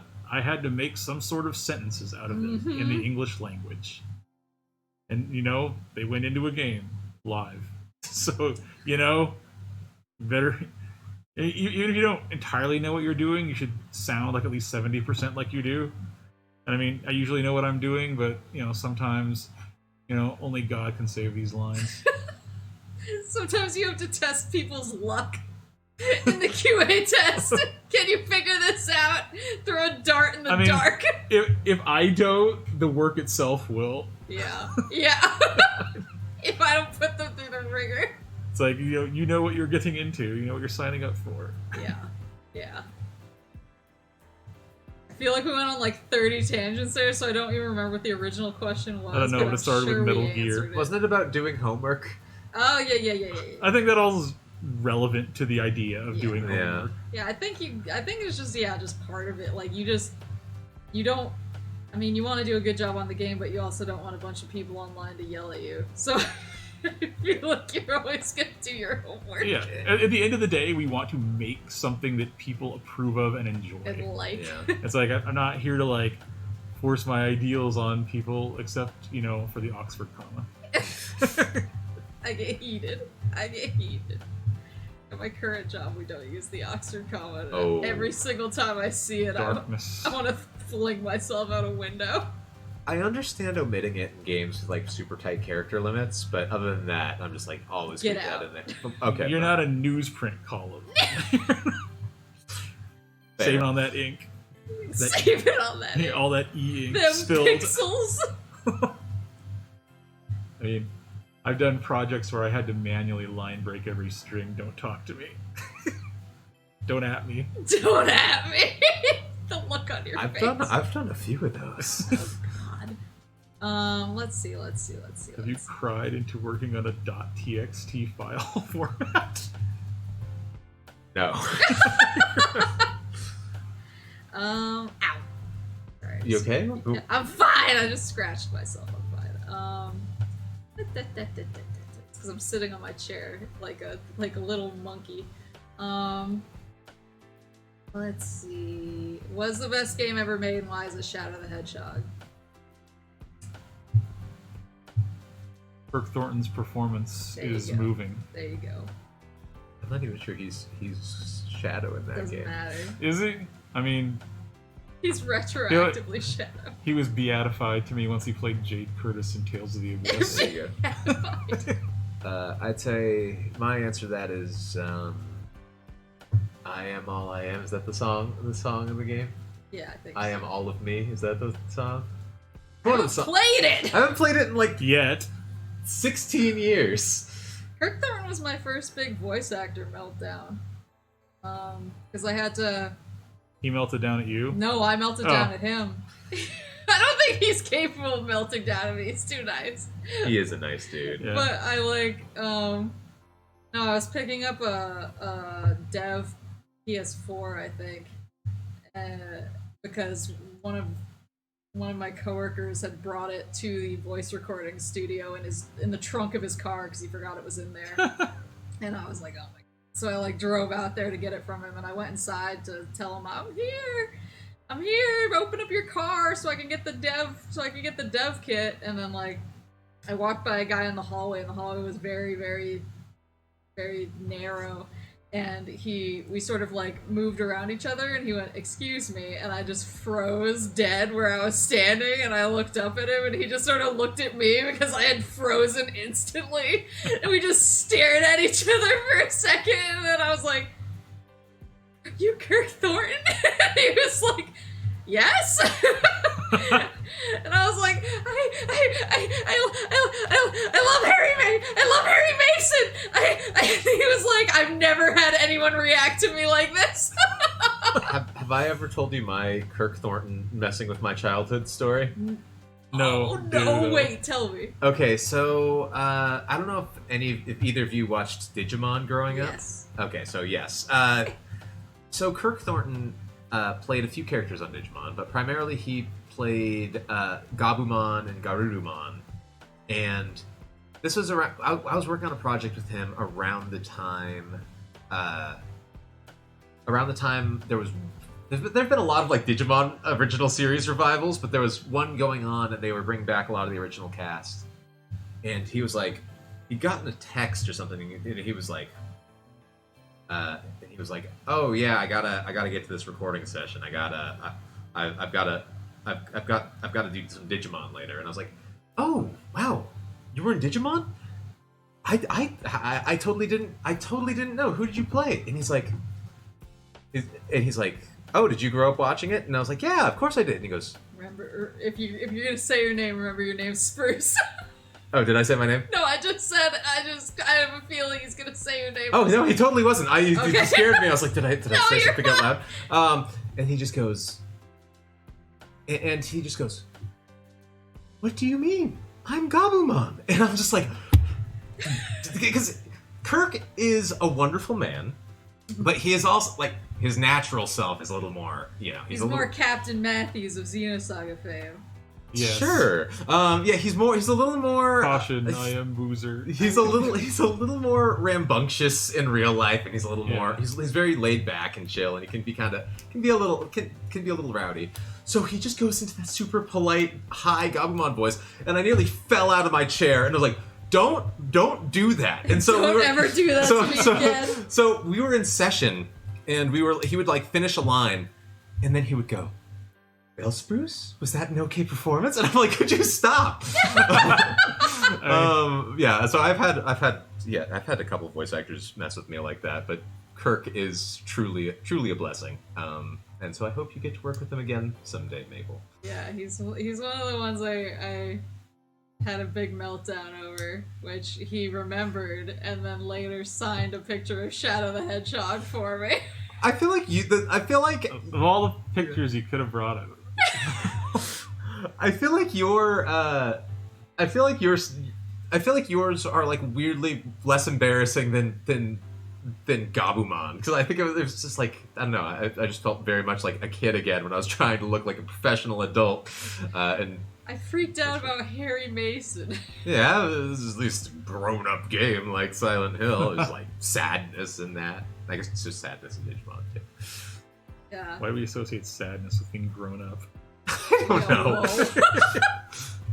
Yeah, he was my first big voice actor meltdown, but I've had a few. I've had a couple, yeah. There was my Patrick Seitz gladiator handshake meltdown because we were trying to shake hands and I freaked out and reached too far and we wound up clasping each other's wrists like gladiators and I just stared at him because I didn't know how to. I was like, oh god, how do I recover from this? He's so nice, And though. he just like he played it off. He was like, haha, nice gladiator handshake, and I was like, I'm so sorry. I hope I die here. He is truly a big friendly giant. That Yeah. guy. I think my only one was with Mary Elizabeth McGlynn, where I was just like, I'm so sorry if this is unprofessional, but I really loved you in Ghost in the Shell. And she's like, that is incredibly unprofessional. And I was like, oh my god, I've embarrassed myself. And then she's like, no, of course, that's wonderful. I'm so happy you like it. It's one of my favorite shows. And I was like, ah. One time I had Robbie Damon. I was working at a event. I forget whether it was E3 or GameStop Expo, I don't remember, but then Robbie Damon ran up, and I didn't recognize that he was Robbie Damon, and he started yelling about how great the voice acting in one of the games was, because he voice acted one of the main characters. Yeah, that is 100% on brand for him. And so he just like ran up, and I'm standing there trying to like manage the booth, and he's like, "Wow, I heard the voice acting in this game is amazing." And I was like, what freaking weirdo is like wasting my time by throwing a fit in front of the booth like this? And then like the more he talked, the more I was like, this guy's a voice actor. and then once he finally stopped yelling, he like walked over to me. He was like, "So, I heard the voice acting in this game's great." I was like, "Are you a voice actor?" And he's like, "What? You don't recognize me?" I was like, "Oh my god, it's Robbie Damon." Have you had any voice actor meltdowns, Oak? You know, I generally always kind of feel like I should keep it professional when dealing with voice actors because they're professionals and I'm professional and we're in a professional working relationship. And it's like, you know, I enjoy. There are definitely some voice actors I enjoy, and I try not to let that influence my casting. Yeah. So, I was with a colleague once, and we were recording at a particular studio, kind of sort of guiding the recording along. And in the studio just over from us, Wendy Lee was directing something, and I got to watch him be kind of starstruck when she passed by the hall, and I was just like, ha. And then this guy is like normally very, you know, serious and like good work ethic, straightforward. So it was really fun to see him with stars in his eyes, and it was like that was fun. She's really cool too. I mean, that was actually the only time I've ever met Wendy Lee. I hadn't worked on a project with her at all. I've only ever had. I mean, that's the thing. I worry that any one of my voice actor stuff is going to be like, oh, they're great, but honestly, they really are. Like, it's. I don't think I've ever had an experience with a voice actor. I was like, oh, I don't know, what about this guy? But like, everyone is always so impressive. They're just a good bunch of boys. Like, yeah, as like a performer, a professional, like, and VAs work hard, they hustle, like they do good work, and a lot of the times they delight and surprise you, even you who wrote the dialogue they're reading by giving you reads you didn't even know you wanted. Yeah. And it's like I got mad respect for that. Yeah, that actually segues nicely into another question. It goes off something Oak said earlier with you don't let that impact your casting. So I have. I'll tell the story really quick and then ask the question because it's based on the story. Basically, one time there was a project that was kind of low. It wasn't like low budget, but it was lower budget, and it was sort of one of those things that was like, yeah, let's you know move this along and get it out quick. And so I was picking up a lot of the sort of extra responsibilities on it that I would normally have covered, and so I was put in charge of casting a bunch of the voice actors for the game, and I was like, oh, this will be fun. But I took it as my private crusade because I had a favorite voice actress who, like, she was really, really amazing, incredible actress. Her voice is, like, really sexy, and I was like, but she'd only ever played like side characters with like really small parts in games, and I'd heard her all the time, and I always heard her voice, and I was like, oh my god, her voice is so gorgeous. Why isn't she like a main character more? And so I went on a crusade to make her the main character of the game that I was casting. On the other end of the impartiality spectrum. Because I also knew that she would be like perfect. Like her voice was perfect for the part. Like it was the perfect range. She had like just the right type of voice. And so I like went on a massive crusade, and I was basically like, she's the main character or I walk, and like so I got her. And she did an amazing job, and like everyone was like, oh my god, like Like, whatever else, because it was like a lower budget game, everyone was like, whatever else this game is, the main character did a really, like, her voice actor's really good. Like, the voice actor did a great job, the VO's great. And I was like, yes! Like, she finally got a main role, and I got to, like, showcase how amazing she is. So, like, I've definitely told that on stream before, so I got a question. That was, have you ever tried doing everything in your power to get yourself put on a project because you loved a series and wanted to be involved with the next installment, or have you done something similar to Maple in pushing for someone else to be put on a project like she did with her voice actor Oshi? On the casting side, I haven't really done that. Like, if I have a voice actor whose voice and performance I love, I'll kind of like mentally back pocket them. And every time I get a project where I'm lucky enough to do casting, I'll be like, ooh, is there anything for so-and-so? And sometimes somebody will surprise you by going totally out of their range. Yeah. But once in a while, you might go, okay, well, let's put this person forward for an audition and see if they get to like give me a performance that I think they could do. And sometimes it's just not the right fit, and you go, okay, well, back into the back pocket they go. But like some of my favorite performances are from actors who I've gotten auditions from, and they weren't 100% right for the character I was casting at the time. But like I have like a punch list of like, I want to cast this actor, I want to cast this actor, I want to cast this actor. But at the end of the day, for casting for me, it's like the project and being true to these characters takes priority. Yeah. But on a doing everything in my power to get myself on a project, I can't say the project because I worry it would be doxy. But there was a game, a relatively new entry in a series I have liked for a really, really, really, really long time. It was like one of my favorite games when I was a kid. And all signs pointed to this project is not going to need the services that I could provide for it. And then, and Maple, you can feel free to cut this if it's like too much information, but like, I'm gonna post parts of there was like a demo that came out basically, an early demo, and the thing that I would do on this project was like really, really bad. People were like, "Woof! Like this does not look ready. Like this is supposed to come out pretty soon. This particular part of the game is not ready to be seen by human eyes. Not ready for prime time." And I had sort of pinged the person, somebody who I knew was close to the project for a while, and like, if you need these services, let me know because I can do this. And they're like, yeah, this game is coming in hot.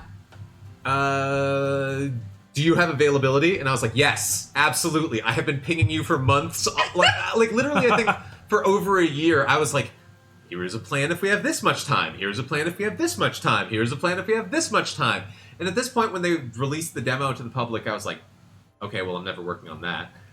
And then afterwards, people were like, this needs work. I was like, excellent. Okay, I'm in. I will cancel any other projects to get on this project. And so tenacity and being okay at what the person who's currently working on is not good at is those can help if you want to get on a project so bad that you'd move heaven and earth for it. Was that even a story? Does that something we have to cut out? No, okay. that was fine. No, I'm just sitting here laughing because I'm trying to think if I've ever. The only time I've ever done something like that for myself for a project was like a friend was like freelancing on a project, and I was like, give me some of the work, I'll do it for free. I don't need pay or credit. I just want to know that my work went into this. Or are you a fan subber? Did you get to work on it? I did. Nice. It just sometimes like you just want to know you did something on it, even if your name isn't on it. You're just like, and unfortunately, sometimes your name is not on it. Sometimes your name isn't on it. Crediting needs to be better in the games industry. But for me, because I'm like, this is not a career path I care about anymore. Sometimes I'm just like, I just want to know my fingerprints on it. Dang on, let me tell you about MMOs and no credits, man. Yeah. MMO crediting rip. Yeah. But how Final about Fantasy XIV, I was the gonna lone say, MMO with credits. When I saw credits in Final Fantasy XIV, I thought I was hallucinating. Yeah, I was like, people that worked on this who they were giving the names of. Wow. Imagine that. Woohoo! The 30-minute long credit roll. have you ever had any of those projects though, Oak? With You like, know, I mean, in my career, I've never really been able to like totally choose the project. Although, I definitely am not shy about letting, my supervisor or manager know, like, I don't like working on this, or I do like working on that, and sometimes have been able to like retain an assignment based on that. that's cool. And it's like, in the case when I have good management, I think good management will put you where your strengths are, and also in a way that like where other people who have strengths that like help cover your weaknesses, so you all work together as a contiguous whole. Because there are things I'm good at, and there are things that I'm like not great at, and I like working with people who compliment me. Yeah. Yeah, I'm trying to think. That's sort of a good point too. Is that sometimes it's more about like the team and less about the game. Because there's like, I would much rather work with a bunch of people who I like and who I work really well with on a game that I kind of feel mediocre about than like my dream game with a bunch of people who are just like nightmares. There was one project I was working on that Spruce was also on, and I was like, every time I was like, I don't know, I wrecked this 12-year-old girl, I just slid him their lines, and I was like, perfect. Here's a man who gets it. I'm a professional You're a 12-year-old girl professional writer, apparently. 12-year-old girl. Like, you're right, crusty old sea captains and shit, but it's like, when it comes time with the doki doki feelings of the heart, there is no one but Spruce. When Wow. being an older sibling really teaches you a lot. Yeah, I think of any others. I also can't think of. I only really pulled hard for my voice actor Oshi that one game, and then I was like, I've done my deed. She got the credit. I'm out. Don't ask me any more questions. I actually think I might have. I think I was. I'm not sure I was actually there when you were casting that game, but I think because of the quality of your Oshi, I cast her in another project that I was working on down the line. See, it works. The system works. Work begets work, man. Always support your Oshi, because she can be. Someone else will support her down the line. Always believe in your Oshi. I'm trying to mark off. Especially if your Oshi is Mamoru Oshii, famous anime director. Is Oshi someone's Oshi? He probably is. An Oshi? People who love basset hounds in their films. That's me. I love basset hounds. Let's see. I'm trying to mark off questions as I ask them so I don't accidentally ask the same thing a million times. If you asked us the same question, we'd probably give a different answer the next Yeah. time. I feel like you guys would look at me and be like, wait. I don't even remember what I've answered. I assume that you've come into projects / series that were already established in the past. Or was there any unexpected baggage coming into a series that had its own history? Yes. Yes. Yes. I mean, we sort of covered this. I don't know. But I mean, like, I'll say this. You know how Oak mentioned every project is different? And actually, it's like you said Maple. You sort of have to kind of look at the fan response to certain things and adjust accordingly. Like, what do players expect out of a certain type of game or a certain anime or a certain, this, that, or the other thing? And you might go, here's a simple example is like, you might like to write the interrobang as ? Exclamation mark. As nature intended. But but like you might be working on and that might just be how you normally do things. But you might be working on a sequel to a game that wrote it as ! Question mark. Mm-hmm. And it might be a subtle. I mean, it's not a huge change, but making sure you keep that consistent is something that will throw players out of it. Like the character dynamics, the character voices.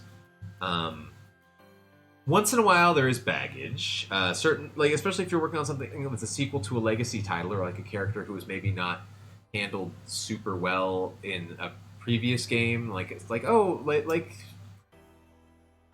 haven't really dealt with that. But like sometimes you localize an older game and this depiction is not necessarily what we would do now, but the game is older and it's like. You run into challenges like that where it's like, okay, if there's legacy work on this character in English, how do you square? Hey, this isn't how people would approach this now. This could be like offensive or upsetting to people. With I want to be honest to the way the character is established and stuff like that. You run into challenges like that. It is just every project is different. Sometimes shifting social norms will like kind of change like the way we read something in an older translation or older writing, and we have to think about, do we keep that? Do we change it? Yeah, and it's at the end of the day, a lot of the work is just. Is this true to the character? Is this true to the original? To what the script is doing? Is it true to like the feeling that this game is supposed to evoke from players? And you really want to make sure that you land that. Even when you run into baggage, whether it's as simple as an interrobang or as complicated as character like sort of out of date characterization. Yeah, for me, I worked on a series that had a really insane fan base, and so it doesn't actually narrow it down. So that was my baggage coming into it, is I was just like, why is everyone being so weird? It's just a game, calm down. Definitely worked on a sequel to a game that somebody who worked on the previous game in the series was like, yeah, I got doxxed by like fans of the game, and I was like, cool, so I will be really, really careful about making sure that this is up to the fans' high standards, so I don't get slaughtered. Yes. Yeah. Always a concern. I'm sure that there were people who were very, very unhappy with my work, but I've got a feeling that with a fan base like that, there's always going to be at least one person who's very, very unhappy with your work. Yeah.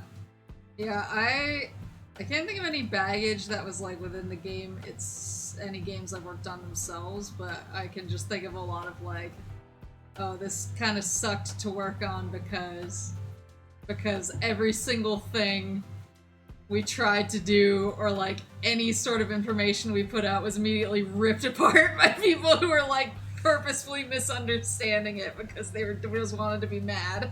People see what they want to see. Yeah. So I think that's sort of one of the like really intimidating things in games, is sometimes you just have a fan base who's just mad, and you can't really tell what they're mad about, and you can't tell how it would be like. And I've said that before. I've been like, hey, like what can we do to make it better? And no one can tell me. It's just yeah. Like, they know that something's wrong, but they don't know what would make it right, and that is what we're paid for, ostensibly. Yeah, I'm like, guys, like, if you want it to give constructive, it's called constructive criticism for a reason. If you say, like, what's wrong and what you would like more, it's way more likely to happen than if you just say, this sucks! I mean, like, so a lot of times the people who, like, sense something wrong are onto something, but it's like, when you give that feedback, we want you to, like, articulate what it is that you feel is wrong, and, what would be a right way to go about that in your eyes. And sometimes we take that into consideration. And something that's kind of interesting is, like, I've actually seen people who are, like, constructive in that way actually have stuff get into the game, because... Indeed. Like, yeah, if we've definitely had people, like, send in emails to customer service that are like, hey, I noticed this, and I think it's, like, not accurate, or I think it could be better if it was this way, and like an old game in the series did it this way, and I saw you guys do it like this, maybe you didn't know.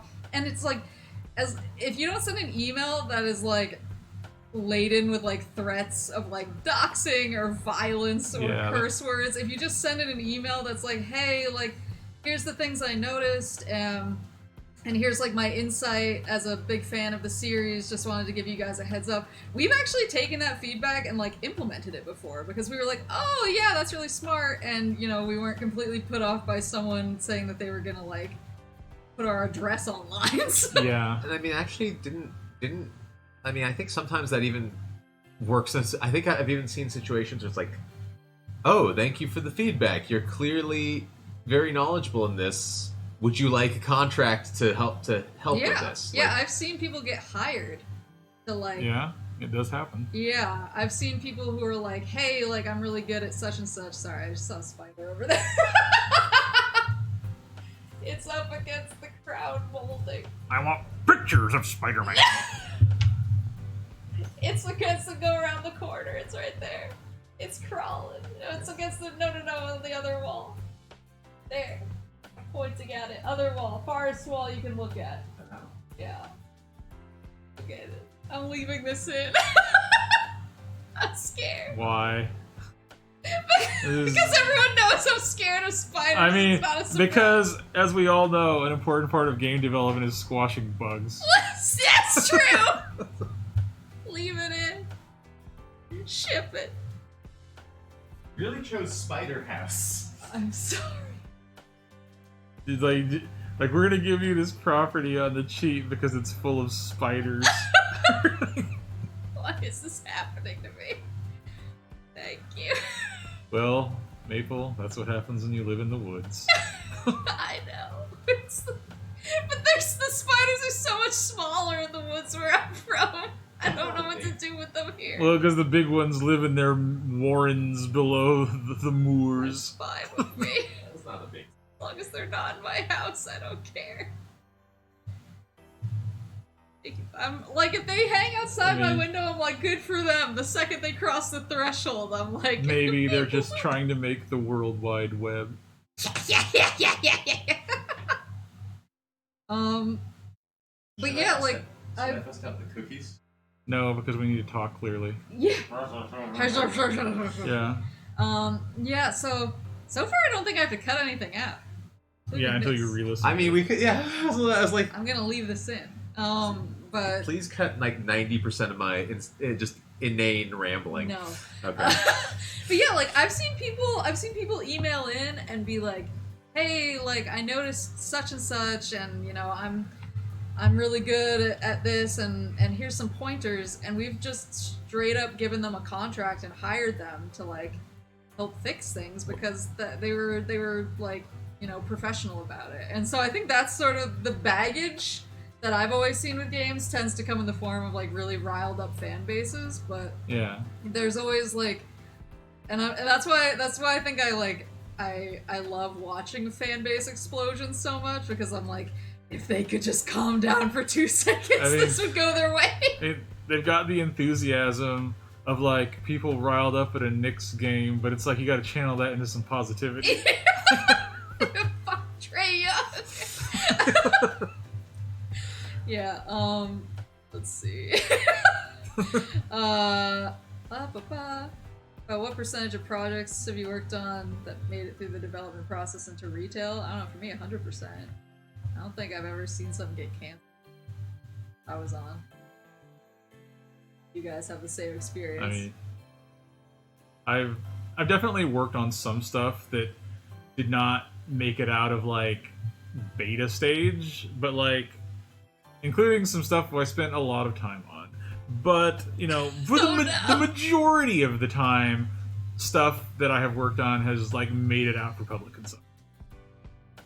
I've definitely had a few projects. I mean, I mentioned the one that had the total scope change. And I think I've definitely had a few projects not quite see the light of day. I think most of mine have, but there are definitely one or two that I was like, okay, I think this is ready to roll, and then it just sort of fell by the wayside because sometimes, especially when you work on licensed games like I've done in the past, you finish work on one licensed game, and all of a sudden they're like, "Oh, actually, we're going to do another game based on this series this year, and we don't really want to flood the market right now, so maybe that'll come out later." And sometimes that later is never. I also definitely had one game I really enjoyed, sort of come out on Steam. And how does a game sort of come out on Steam? I was like, it came out on Steam with very little fanfare. It kind of flopped. Did it That's come like out every and then Steam like game.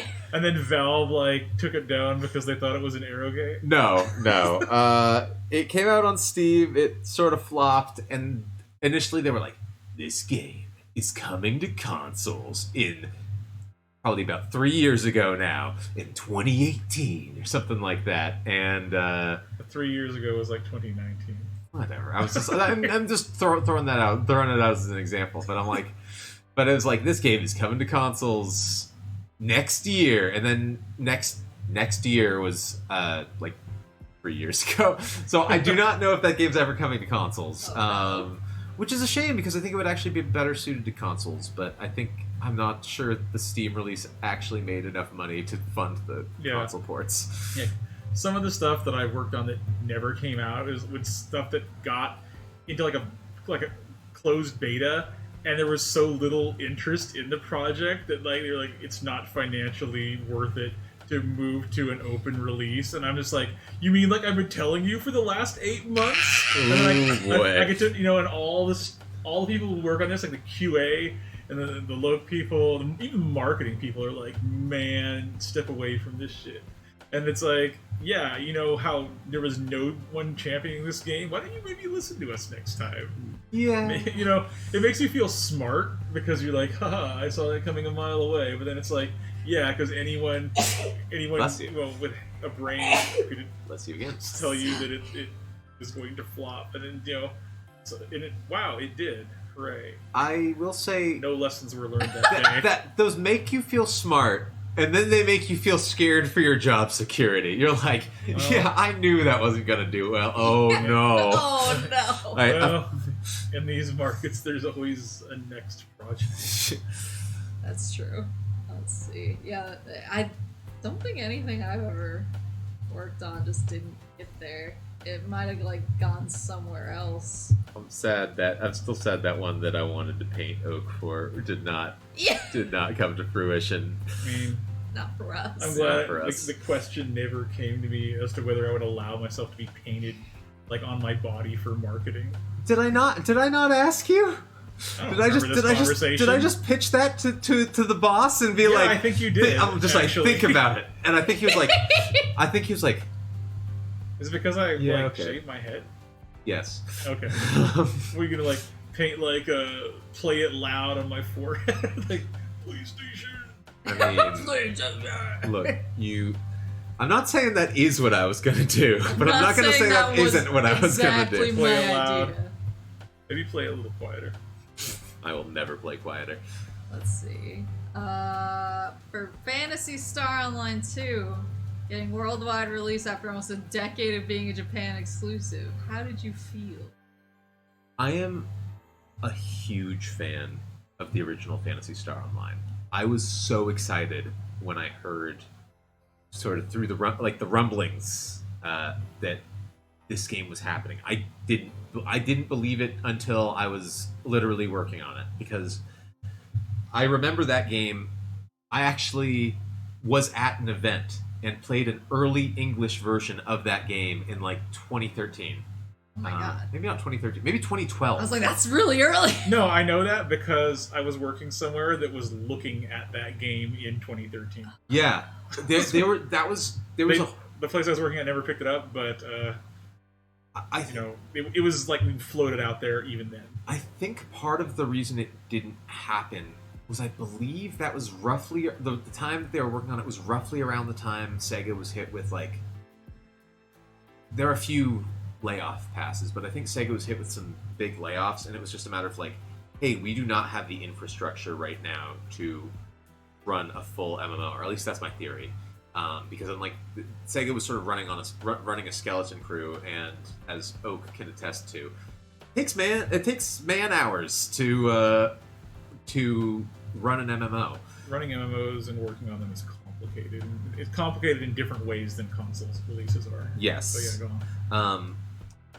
PSO as a project was a doozy, because that's a lot of game to localize all at once. But I was able to work with some really, really cool folks on that project, and it was just really exciting to I mean, technically there was also that sort of Southeast Asian English release that was sort of a little funky, but like all the games that come out on Play Asia. But honestly, just seeing that game out in the wild, and knock on wood, hopefully doing well. I to be perfectly honest, I haven't played as much new Genesis as I would have liked. I've been my recent projects have been running me a little too ragged to actually play MMOs, which I think Maple has me on her Final Fantasy 11 friends list and is furious because I started and I was like, I'm dying. You're only level 25. Weak. It's not that hard to level up now. How can I play Wanted Weapons of Fate over and over and over if you expect me to play Final Fantasy 11? It's made for solo play now. Anyway, but yeah, it just makes me happy to see that the game is finally out in English. I think Phantasy Star has Phantasy Star has such an awesome, like, no pun intended, but it's such an awesome universe. I love the music and the way the moment-to-moment combat feels, and it makes me happy that no matter how rocky the road was to finally come out, it's finally out, and people can play PSO2 and PSO2 New Genesis and just have a good time. So it just was like, it was kind of almost a realization of a childhood dream, because I loved the original Phantasy Star Online. That was my first MMO ever. I was playing it on my... Did you play it on dial-up on the Dreamcast? I played it on dial-up on the GameCube, thank you very much. Did you have the GameCube controller with the keyboard in the middle? I chased down a GameCube dial-up modem, and I couldn't find one. I couldn't find one on store shelves. But what I did find was a GameCube broadband adapter. My family did not have broadband at the time. You make them get broadband for your habits? No, I Your wish. habits. But I had a friend who was shall we say well-to-do, and he's like, yeah, I got this, because he was the guy who had like every single game accessory, including that one friend, including the GameCube keyboard, us. Which I really wish I had. Two of my friends had the GameCube keyboard. That was how big PSO was I looked for it when I went to Japan, in my and school. I did not find it. But he was like, yeah, I actually have the dial-up modem. Do you want to trade so we could actually both play online? And I was like, yes. And so I spent all the money I had saved up to buy PSO2 or PSO 1 and 2 and a GameCube broadband modem, and we swapped, and then we could both play PSO2 in the PSO 1 and 2, or episode 1 and 2. And also the thing is, we loved this game so much. Like, by we, I mean me and my classmates. We didn't just have the GameCube version, because some of my friends only had Xboxes. So like, we'd go to one person's house and we'd play PSO2, or we'd play PSO episode 1 locally on the Xbox, and then we'd go to another person's house and we'd have to start new files to start playing PSO episode 1 and 2 locally on the GameCube. So we all had multiple characters on different consoles, but we just loved that game so much. Nerds. Some men are less dedicated to their spouses than you are to Phantasy Star Online. It's a good game, you guys. You should go play it if you haven't. I have Phantasy Star Zero on DS. Zero is also a good game. We'll be here all day if I go off on Phantasy Star. But like, I actually think that Zero is the game that mechanically feels the closest to Phantasy Star Online, Feed them mags, children. and it's really fun. I have like it places. Story aside, story is a little of the era. It places pretty high on my personal Fantasy Star tier list (parentheses) online capable How do you games. feel about Fantasy Star portable PSP one? So I'm kind of an odd one because I don't really like Fantasy Star Universe as much as I like Fantasy Star Online, and I think that I'm not alone in that thought. It just felt, whereas I think Fantasy Star Online is really precise in like its timing and the way the combat feels, and it just feels satisfying to get into that combat rhythm. Fantasy Star Universe was a little squishier, and I think it was just to sort of broaden the audience, and I'm just not a huge fan of Ethan Weber. I played that game to the last boss, and then I got stuck because the last boss is too hard, and I've been mad about it since. Fantasy Star Portable? Yeah. You need to make sure your friends bought Fantasy Star Portable so you can play multiplayer. How did you just get stopped there? You're the person who would like, find some way to like hack the code to win. I don't know. I was like, you know what? I'm done. I don't know why, but that was the last straw. But PSP2 actually had infrastructure wireless, so you could play online with people from your PSP. Oh. It was really, really cool, and I'm kind of sad PSP2 Infinity didn't make it out, but It's great if you need to like play with your friends on the trains in Tokyo. No. It's actually like you connect to a server for PSP2. It's not like locally hosted. No, it was really, really cool, and I'm so sad so few people played it. I don't know if the servers are still up. I'm guessing no because it's a PSP game, but there's a lot of really good Fantasy Stars out there, and I hope people who haven't explored, jump into New Genesis. It's welcoming to new players, and it's just a really cool game. Sorry, you can cut that. That's just me being excited about Fantasy Star. I actually have a good question that leads into. How? With regards to Fantasy Star, MMOs, and large online games in general, like many, I grew up with dial-up internet. I still got my online gaming fix through RuneScape, MUDs, and sketchy browser-based games. Ah, yes. What was your early exposure to this kind of gaming? What was maybe you guys can fix this for me. There was it had a client. A client you had to download and open, but it was one of those sketchy games where like everything was kind of a chat room. Every room was kind of a chat room. I just remember this one had a lot of people with like Final Fantasy avatars. It was not a Square Enix official. You're not talking about Gaia Online, are you? No, it's not Gaia. I never played Gaia. Not technically a game. A forum with people. I don't know what that. I don't know what that is. I did not really. I just remember little Sephiroths, but maybe they were like hacked. But I can't remember. Maybe Ragnarok Online. I remember there was some really cool like. It wasn't. I don't think it was Ragnarok. But I don't know. My earliest non. I mean, I of course, like everyone else, played like Neopets and. Hell yeah. Neo. I've heard like a lot of ladies in gaming like got their start like creatively with Neopets, and I think that's really cool. Yeah, Neopets is a legend. But then I did play RuneScape for a little bit, but I was really more interested in chopping down trees and collecting lumber than I wasn't doing anything else. You're a lumberjack, and that's okay. Yeah, my friends got bored of playing with me though. But I didn't play like a whole lot of online stuff until Final Fantasy 11 came out in 2003, and that's all I played for like the next like decade. I think I also got my start with Neopets, and I played that until some creepy dude started trying to like,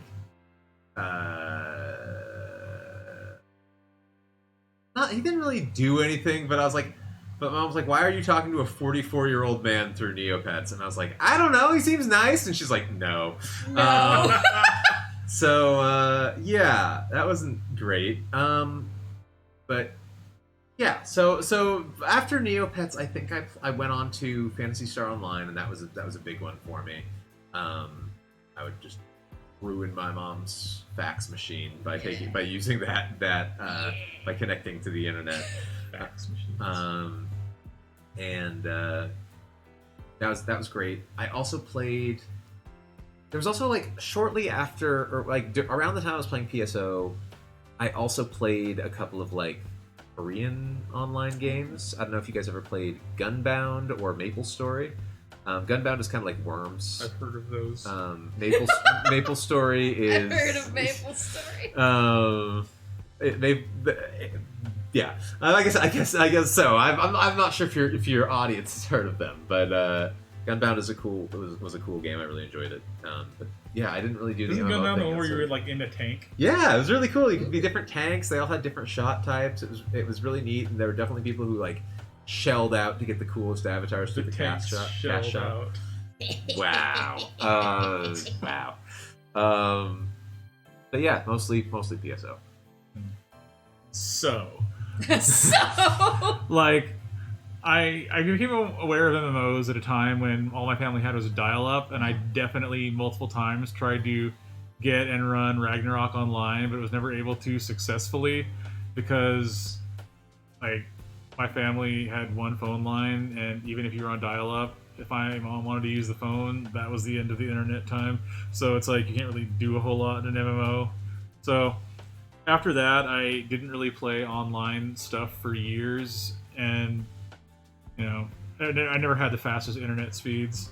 But you know, throughout the years, I flirted with the idea of starting Final Fantasy XI or Guild Wars 1 many times, but never ended up taking the plunge. But when I was in college, I got interested in like kind of academic writing about virtual worlds and like online spaces, you know, years before anyone talked about the metaverse and all that of rubbish. But like, you know, everything that those people think they're inventing, like MMOs had like 20 years ago, if not 30. So like I had this kind of weird detached academic interest in these kinds of spaces and like the stories being told within them via the communication of various people from all over the world. And so when I ended up in school wanting to get some sort of practical experience interning, which is how I got my first job. It was like technically an internship, but they also paid me, so that was helpful.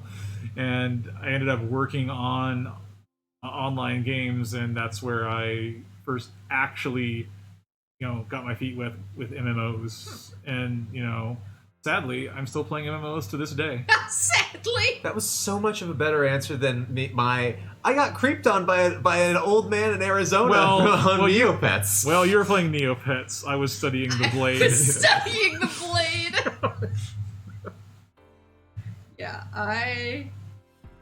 Final Fantasy XI is the only MMO that's actually ever been successful. I don't know if you guys knew that. Every other MMO has been taken down within like a week or two upon launch because they can't compete with Final Fantasy XI. I think you might be getting your facts mixed up because that's what I heard actually about Phantasy Star Online. There's some other games that tried to emulate its success, but you know they all shuttered. Interesting. MapleStory looks like it was developed for like a fancy graphing calculator, and it's still running to this day. It is wildly successful. A fancy graphic calculator. Basically, MMOs are cool. Just find your own flavor, and your flavor should be Final Fantasy XI. That's true. Thank you. It was just brandished a knife at me. I mean, but does it give you a free trial up to level 60 and is critically acclaimed? Yes. I don't know. Does it? No. I think it. I don't know. I Probably. don't want to ask any more. No more questions. Final Fantasy XI was the best. Moving on. This is a question for Oak.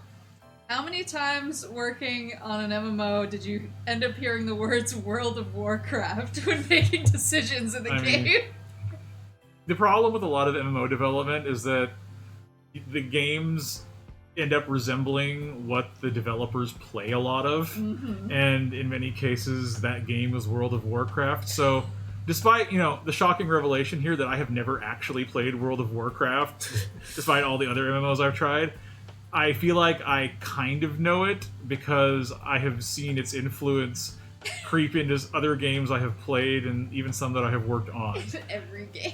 Like, I mean, I've heard that people even said that the loot rarity color grade system is from WoW, but I think it actually is older than that, like Diablo or like Angband or something like that, like the I thought it was MUDs. like Ultima or something like that. I have no I mean, idea. it goes back far, but it's I like, don't know.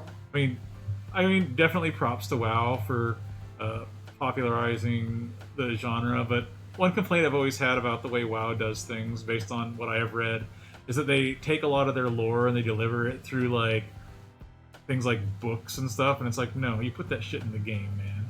It's like, I don't want to have to go out to my local library and, like, read a video game book just so I can know the story that you should have put in the game that I pay you $15 a month to play. Maple, I see a pile of video game books over here. Do you have any thoughts on that? It depends on the game. I see. It's I like, think the game should be able to stand by itself, but if the game stands I mean, by itself and is really good, I'll read I the ha- damn books. I have nothing against ancillary material for a game, but it's like, if I have to, like, go to an outside source to understand something that's, Oh yeah. like, in the game, then, like, you're doing something wrong. Yeah, I'm very anti you By the way, have to read the books. I own all 3 Guild Wars 2 novels, Oh my god. and I've read them. I actually have there's actually... I cast aspersions upon Maple, but I actually have the Forerunner trilogy of Halo novels that I'm trying to Yes. catch up on so I can actually understand Halo 4. Do you put, like, a little overlay of a gun over the page when you read? Oh man, can you imagine if there was a, First-person reader? can you imagine if there was a can you imagine if there was a little bookmark that was just like just the Master Chief? That's how I imagine That you would be so reading. cute, actually. We gotta make it. All right, Kickstarter. You gotta. We gotta start one. See, like, I was just gonna say Kickstarter, give us a call, and I was like, I don't think that's Yeah. how that works. that's the thing is, like, I love Dragon Age, and I loved the games when I played through them. And I was like, this is great, this lore is great, I love it. And then I read the books, and I was like, this is even better! Like, I know so much, I have so many more details about all these side characters and all this stuff, but it wasn't like, I didn't have to read the books. Like, I could understand everything just fine without Like, it. That's cool. the characters in my imagination are so much more beautiful than BioWare's character models. Have you seen Cullen? Do I I, mean, have to pull up his he picture? is definitely of the more attractive side I of the swear to BioWare characters. I do like his ramen hair in kill Dragon you. Age 1 and 2. I'm No. gonna kill you. Okay, please don't. He's my beloved husband. Leave him alone. I was just complimenting his hair. I see we're moving on to the next question. Next question. World of Warcraft! Don't talk about Cullen anymore. He's perfect. Let's see. Ba-ba-ba-ba-ba-ba.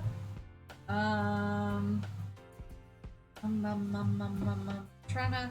So there's some questions in here that I don't think we can answer because they're not like really like specific to stuff that we've ever done. So I'm just sort of like, I had to sort of go through and figure out what we actually could answer. When I wouldn't like read the question, and have you guys be like, I don't You can lightning round the ones that you don't think we know, and we can just make things up. I don't want to make things up. Well, I don't know how, like, this one's kind of complicated because I don't know how, like, it's sort of a little bit of, like, customer response sort of thing, but, MMOs seem to be tailor-made for the kind of reaction, like, where people would either marry or throttle you for having worked on it. How do you measure audience response and feedback for a product that will be supported for a long period of time? That's something I've never had to deal with, the long period of time thing. Ultimately, like, for the console work that I have done has gotten far, far more response from players, for good and ill, than the MMO work I've done has ever gotten. Huh. I feel like most people, when they're excited or angry about stuff that's in MMOs, it's like about new updates, raids, drop rates, item mall stuff, subscription price or whatever. And it's like, I would love a crumb of feedback that would help me because, like, sometimes I'm like, people care? Am I just howling into the void? I mean, I'm trying, dude. I want this to be engaging and enjoyable to read, but people are like, man, I just wanted to get this character to level 100, so I just click through the dialogue as fast as I can, and then I just put my head in my hands and be like, well, I guess I got a paycheck. Sometimes like, that's all I can ask for. I mean, I want you to enjoy the game in the way that you have to decide the way that you are going to enjoy it for yourself. I wish that always meant reading the stuff. I'm part of a clan in PSO2, and fortunately or unfortunately, the entire clan is like, you single person. You are single-handedly responsible for every word of English in this game. And I'm like, that is not the case. And so they will absolutely rake me over the coals for anything that they dislike, or any typos they find, anything like that. Wait, that's amazing, actually. But so that is what I get, and I try to through the grapevine try to get anything that I'm like, this is a problem. Let's see if we can get it fixed. It's a big sprawling project. Yeah. And it was localized fairly quickly. I mean, and, I heard that PSO2 had a huge amount of people working on it. Yeah. Yes. At the same time. Yes. But honestly, I kind of appreciate that in a way. Yeah, the fact that I can name like 5 people off the top of my head who I know who worked on it is like, that team was really big. It's a big team. But I actually appreciate that I have a clan that is comfortable enough to absolutely dunk on me constantly, because I think that perma-dunking, that perpetual torment does actually lead to a more polished game. In the same way that, you send a polite professional letter to a company leads to probably a better product and honestly a better relationship with the company. Having friends who are not afraid to give you grief also kind of makes things better. And honestly, I think a lot of folks who played PSO2 have been playing PSO2 in whatever combination of like auto translate and translation patch and whatnot for a while. So I actually appreciate having folks who are deeply rooted and deeply invested in the game. Tell me what they think. I'm shocked that you actually admitted of your own volition that you worked on the game, that you are in the guild with them, because when I was in Guild Wars 2, I was in a guild I really liked for 3 years, and I know that people in that guild played games from the company I was working at the time, and they would say it, but I never told them anything. I was like, they didn't even know my name. You won't cop to it. They didn't know that where I worked, and I was like, if they ever asked, I was like, I work in tech. For what it's worth, I did not volunteer that information. My friend who brought me into the clan is like, by the way, this is Spruce. He worked on this game. Any complaints, send to him. What a Judas! And I was like, he threw you under the bus. And I was like, thank you, friend. I really left that guild immediately. Yeah, you just cancel your subscription. I want the shroud of anonymity. I want to just play like a normal person. You need to jump out of the plane window. I don't want people telling me where the UI text overruns something when I'm on there at 11:30 p.m. I'm just like, no. It's a very rambunctious group, and I really enjoy. And honestly, good and bad, as long as the feedback is given in, with a good heart and earnestly. That's all. That's really it. Yeah, that's true. I feel like, I don't know, maybe I should have mentioned this earlier as an answer to one of the earlier questions about MMOs, but I've worked on a number of projects that are games that have been going on for a long time. I've worked on games before that have been running over 10 years, and when in that kind of case, the number of people whose hands have touched that game, like writers, editors, marketing people, programmers, developers, producers, the baton has been passed so many times that there's everyone's germs on that baton. And Sure. as valiant as the struggle is to keep consistency, unless you're like on, airtight, hermetically sealed lockdown, there's going to be some consistency drift in a case like that.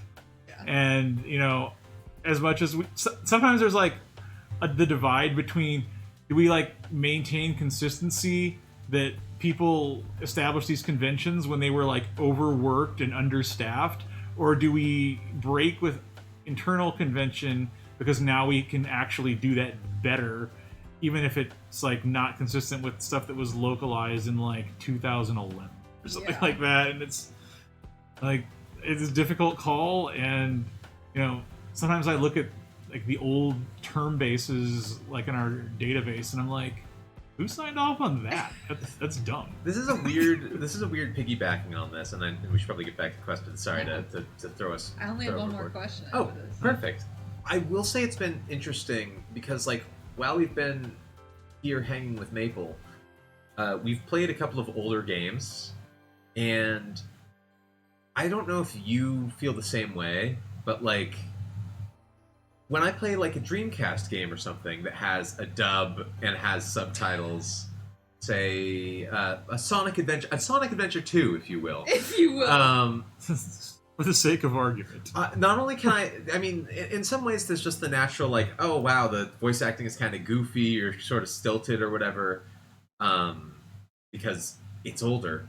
But in my head, I'm like, okay, this must have been how this was done at this time, and so I can kind of see where these weird little quirks, like Eggman speaking Japanese when he pets a chow, come from, or like we were playing that Atlas game, and you were immediately amused by how the subtitles completely didn't match the voice track because. It was definitely. And now I'm like, I know how that happens. Exactly. And so I'm just curious. Do you guys still see when you see the seams in the game? Do you like sort of see the entire this metaphor is exploding? But when you see the seams of the game, do you see how the shirt was made, so to speak? Like, do you see? Yeah, I mean. Yeah. I can't not see how the sausage is made now. Yeah, it used to be way worse for me. I used to be able to not ignore it at all, and because like I'm just very, I don't know, I have a hard time turning my brain off. Every time I would play a game, all I could focus on was the little nitpicky things, and I was like, I wonder how they chose this font. I wonder why they chose like this amount of spacing between the letters. I wonder I see that when you open the menu, this happens, but I wonder if like they did it like this or if they did it like that, and I wonder why they chose to lay this part out in this way, and it was all I could think of. And I would like be sort of, even though I wasn't a QA person, I would be sort of like subconsciously almost like testing stuff while I played a game because I just wanted to see what I could do. Like knowing sort of where the seams were, but then now I don't do that so much. Now I can still see it if I turn my brain on, but it's much easier to just play a game and not think about it. Now you're a normal boy as opposed to like if I want it, or sometimes if something weird happens in a game, my brain will immediately be like, oh, I know exactly why that happened, or I know why they called the text there from somewhere else, or because I've sent you guys stuff like where I see weird text bugs and I'm like, oh, it's totally this thing, or they totally like control F'd to fix this, and they caught this word for some reason, and so like you still like see stuff and you still see the warts and all, but it's easier to turn your brain off if you're not doing it for your job every single day. I think there was a Super Robot Wars or something that actually made it out where you could clearly see somebody was like, oh, we need to make sure that we land in a teen rating. And somebody definitely control F'd every instance of shit to damn it. So like this damn it. Yeah, so like if someone was like you little shit would be like, you little damn it.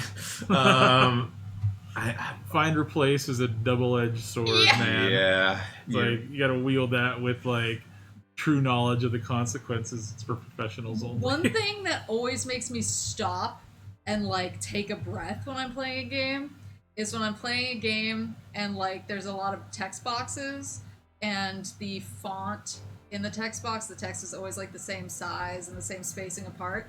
And then like I go to the next text box and the font is smaller because it's dynamic sizing. Oh no. And so the font will be smaller because they wrote more in that text box and it automatically shrinks the text to fit into the box. That always like that for some reason that puts me back in like I'm trying to like look at this like I'm about to sell the game mode because I'm like, do people like this? I hate it. Yeah, it's like font kerning is something that you don't really find out about until you're angry that it's not being done right. Yeah, I'm like, I know it's easier for the people writing in the box, but at what cost? Yeah. That's why I manually line break my strings in the old ways of the bespoke editor. The old ways. I've worked on games where I've been told, okay, you need to manually line break, and then they'll at the last minute they'll change the character limits, only to reveal that they had text wrap the entire time. So What a I have like twist. these weird 5-line text boxes that are like all over the place, Oh, and I'm yeah. just like, what? Why? And of course, many of these are the ones that don't get QA. So this is why always love and value your QA, pay and value your QA. Oh yeah. But yeah, it's We stand on the shoulders of giants. it's video games.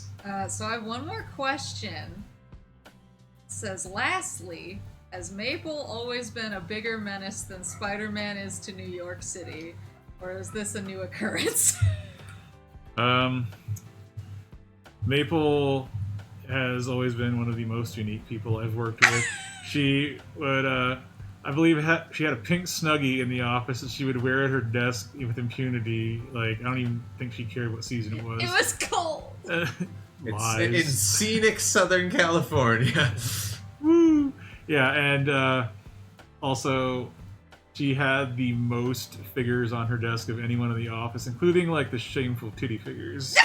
I mean, it's not really shameful, but like, you know, like dudes would get kind of a side eye if they had that many, but like she was just like, I don't care. And I think those have mostly been supplanted by Coronet things now. Not supplanted, only added to. That's true. Augmented, I suppose. Like, as we're no, speaking. they're all still here. I definitely had some figures who were rather buxom on my desk. And I remember thinking, is this okay? And then I was like, what are they gonna do? Fire me? One time my parents visited the office and they thought, and Maple wasn't at her desk. And they were just They like, think it was a desk of some degenerate. their eyes popped. But the thing is, Cover your eyes, son. the thing is, I once won in a King of Fighters tournament, or a Fatal Fury tournament rather. Wow. I once won a Mai Shiranui figure that my parents ended up opening the package for, and so they were just like. They thought it was hilarious. I was a teenager, so I was mortified. my dad was like, "Should we put it in the living room?" And so you did win It's a it after major all. award. Like a trophy. And so I away. think my parents were just like, "Nice" when they saw. Nice. But I think they thought it was some like kind of skeezy dude, and then Maple sort of rolled out from the coffee room in her Snuggie, and they were like, "Ah, I see." So yeah, Maple makes an impression. Yeah. She has yes, she's always been a menace. She wouldn't wear the horns if she weren't a menace. I want pictures of Maple VTuber. Maple VTuber. Her last name is clearly Alcesia. Alcesia. Alessia. Alaska.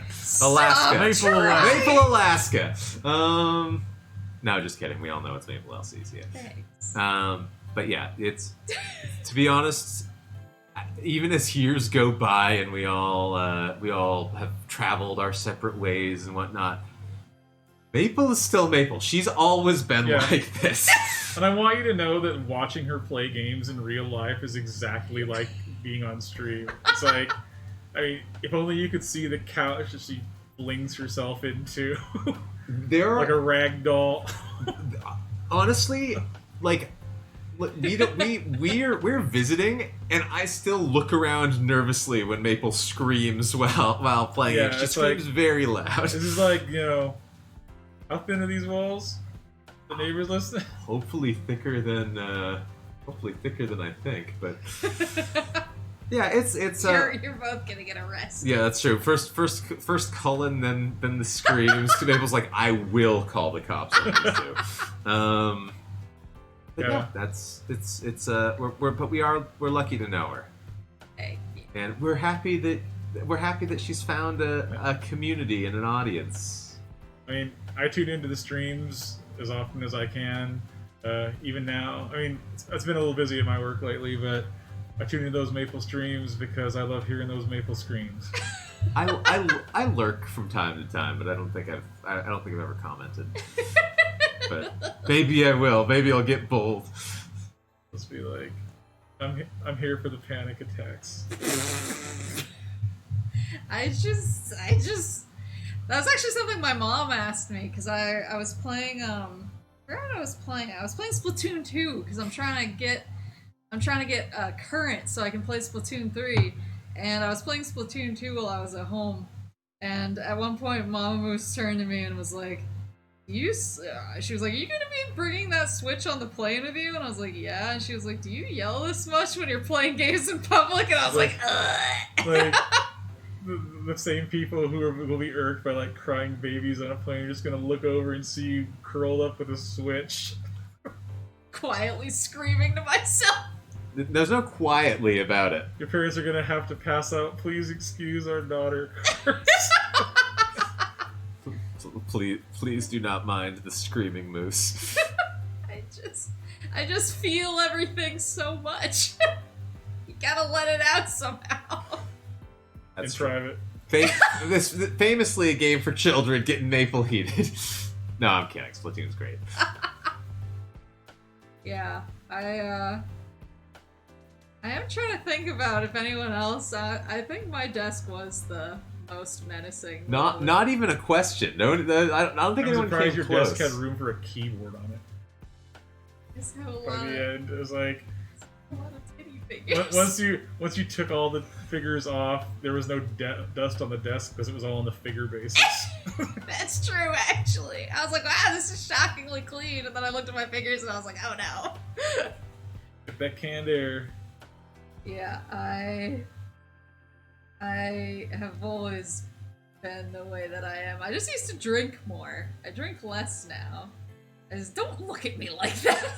I was more like, I'm on the one hand, I'm happy for you, but on the other hand, I hear the work stories. I'm like, maybe drinking would help. I mean, having seen you in a state of inebriation, that's an adventure all its own. Those post E3 parties, y'all. I mean, you cried like, I'm the bomb.com, and you had to like get carted off by one of our translators.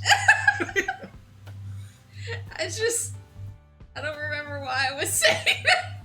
Because you were the bomb.com. I can't imagine why. Because clearly I was the bomb.com. I don't know. I'm trying to remember I do remember, I can't tell that story. I wasn't at the E3 with the bomb.com, but I was at the E3 where I think, was it Xenoblade 2 got announced? It was Xenoblade X. Yes. Or Xenoblade X, and you started... We were commuting up, I think, in the same car, and she had breaking news on her phone about the announcement of Xenoblade Chronicles X, and she was rocking back and forth in the chair like some sort of like trauma victim, and I was like, is this a good or a bad thing? I don't know. I started crying too. I remember that. So when our coworker who was driving, I feel like he almost swerved off the road because I started crying, and he was like, what's happening? If that was the coworker, I think it was. He is already not a good driver. I know. I was like, I'm Yeah. lucky we survived. Yeah, that was. Yeah, so essentially, yes, everything you see on stream is accurate. Yeah, there's no like real persona acting here. It's just unfiltered from the tap. Can we do shout outs? Is that something that we can do? What do you mean? Like What kind of shoutouts? like You have to clear Okay, this with me I- first. so you occasionally do a collab, Yeah, but you collab with Kudiko a lot. I do. Kudiko, you are a saint for putting up with Maple.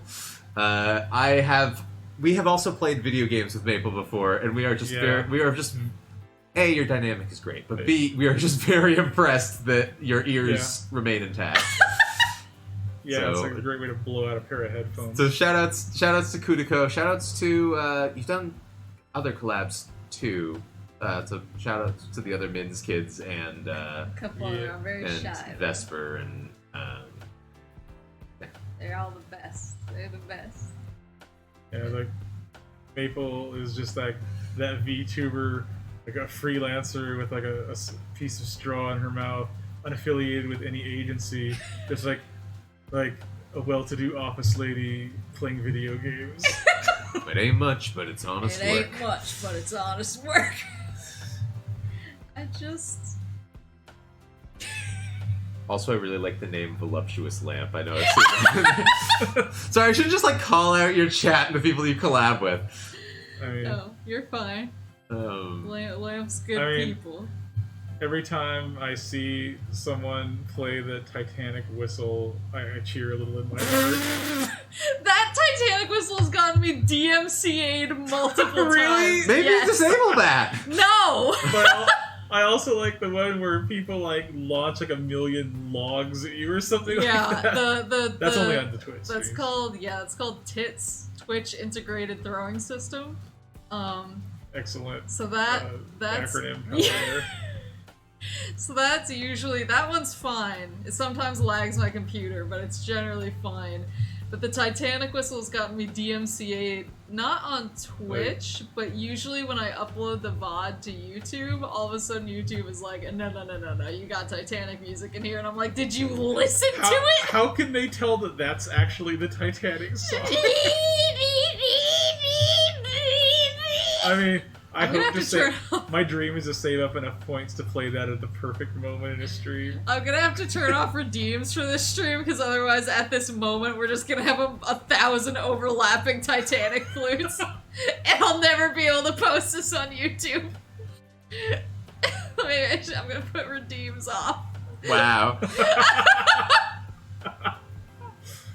I mean, every time someone plays that in a stream, it's like an absolutely picture perfect moment. And it's Yeah, just, like, it's somehow just the best. people like I feel like people have their finger on the trigger the entire These time. people be multitasking. Yeah.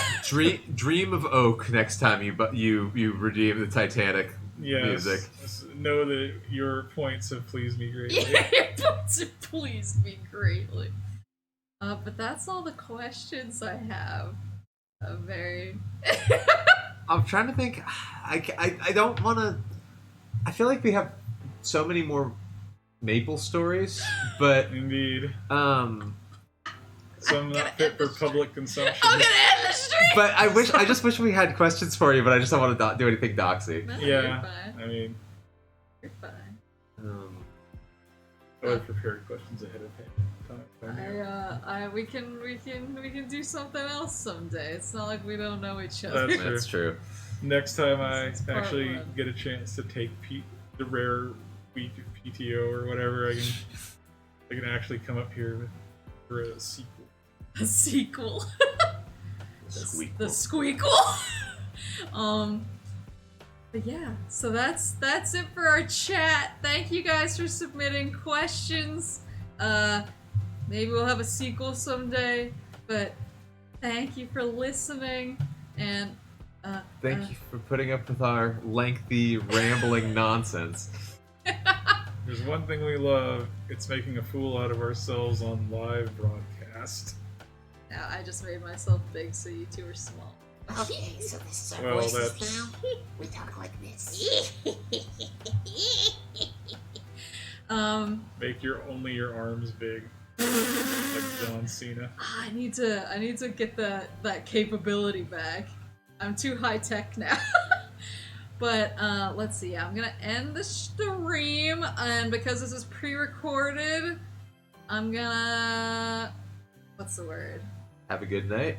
No, because this is pre-recorded. I'm not gonna do a raid. I'm just gonna end the stream once the video ends. But thank you guys for coming.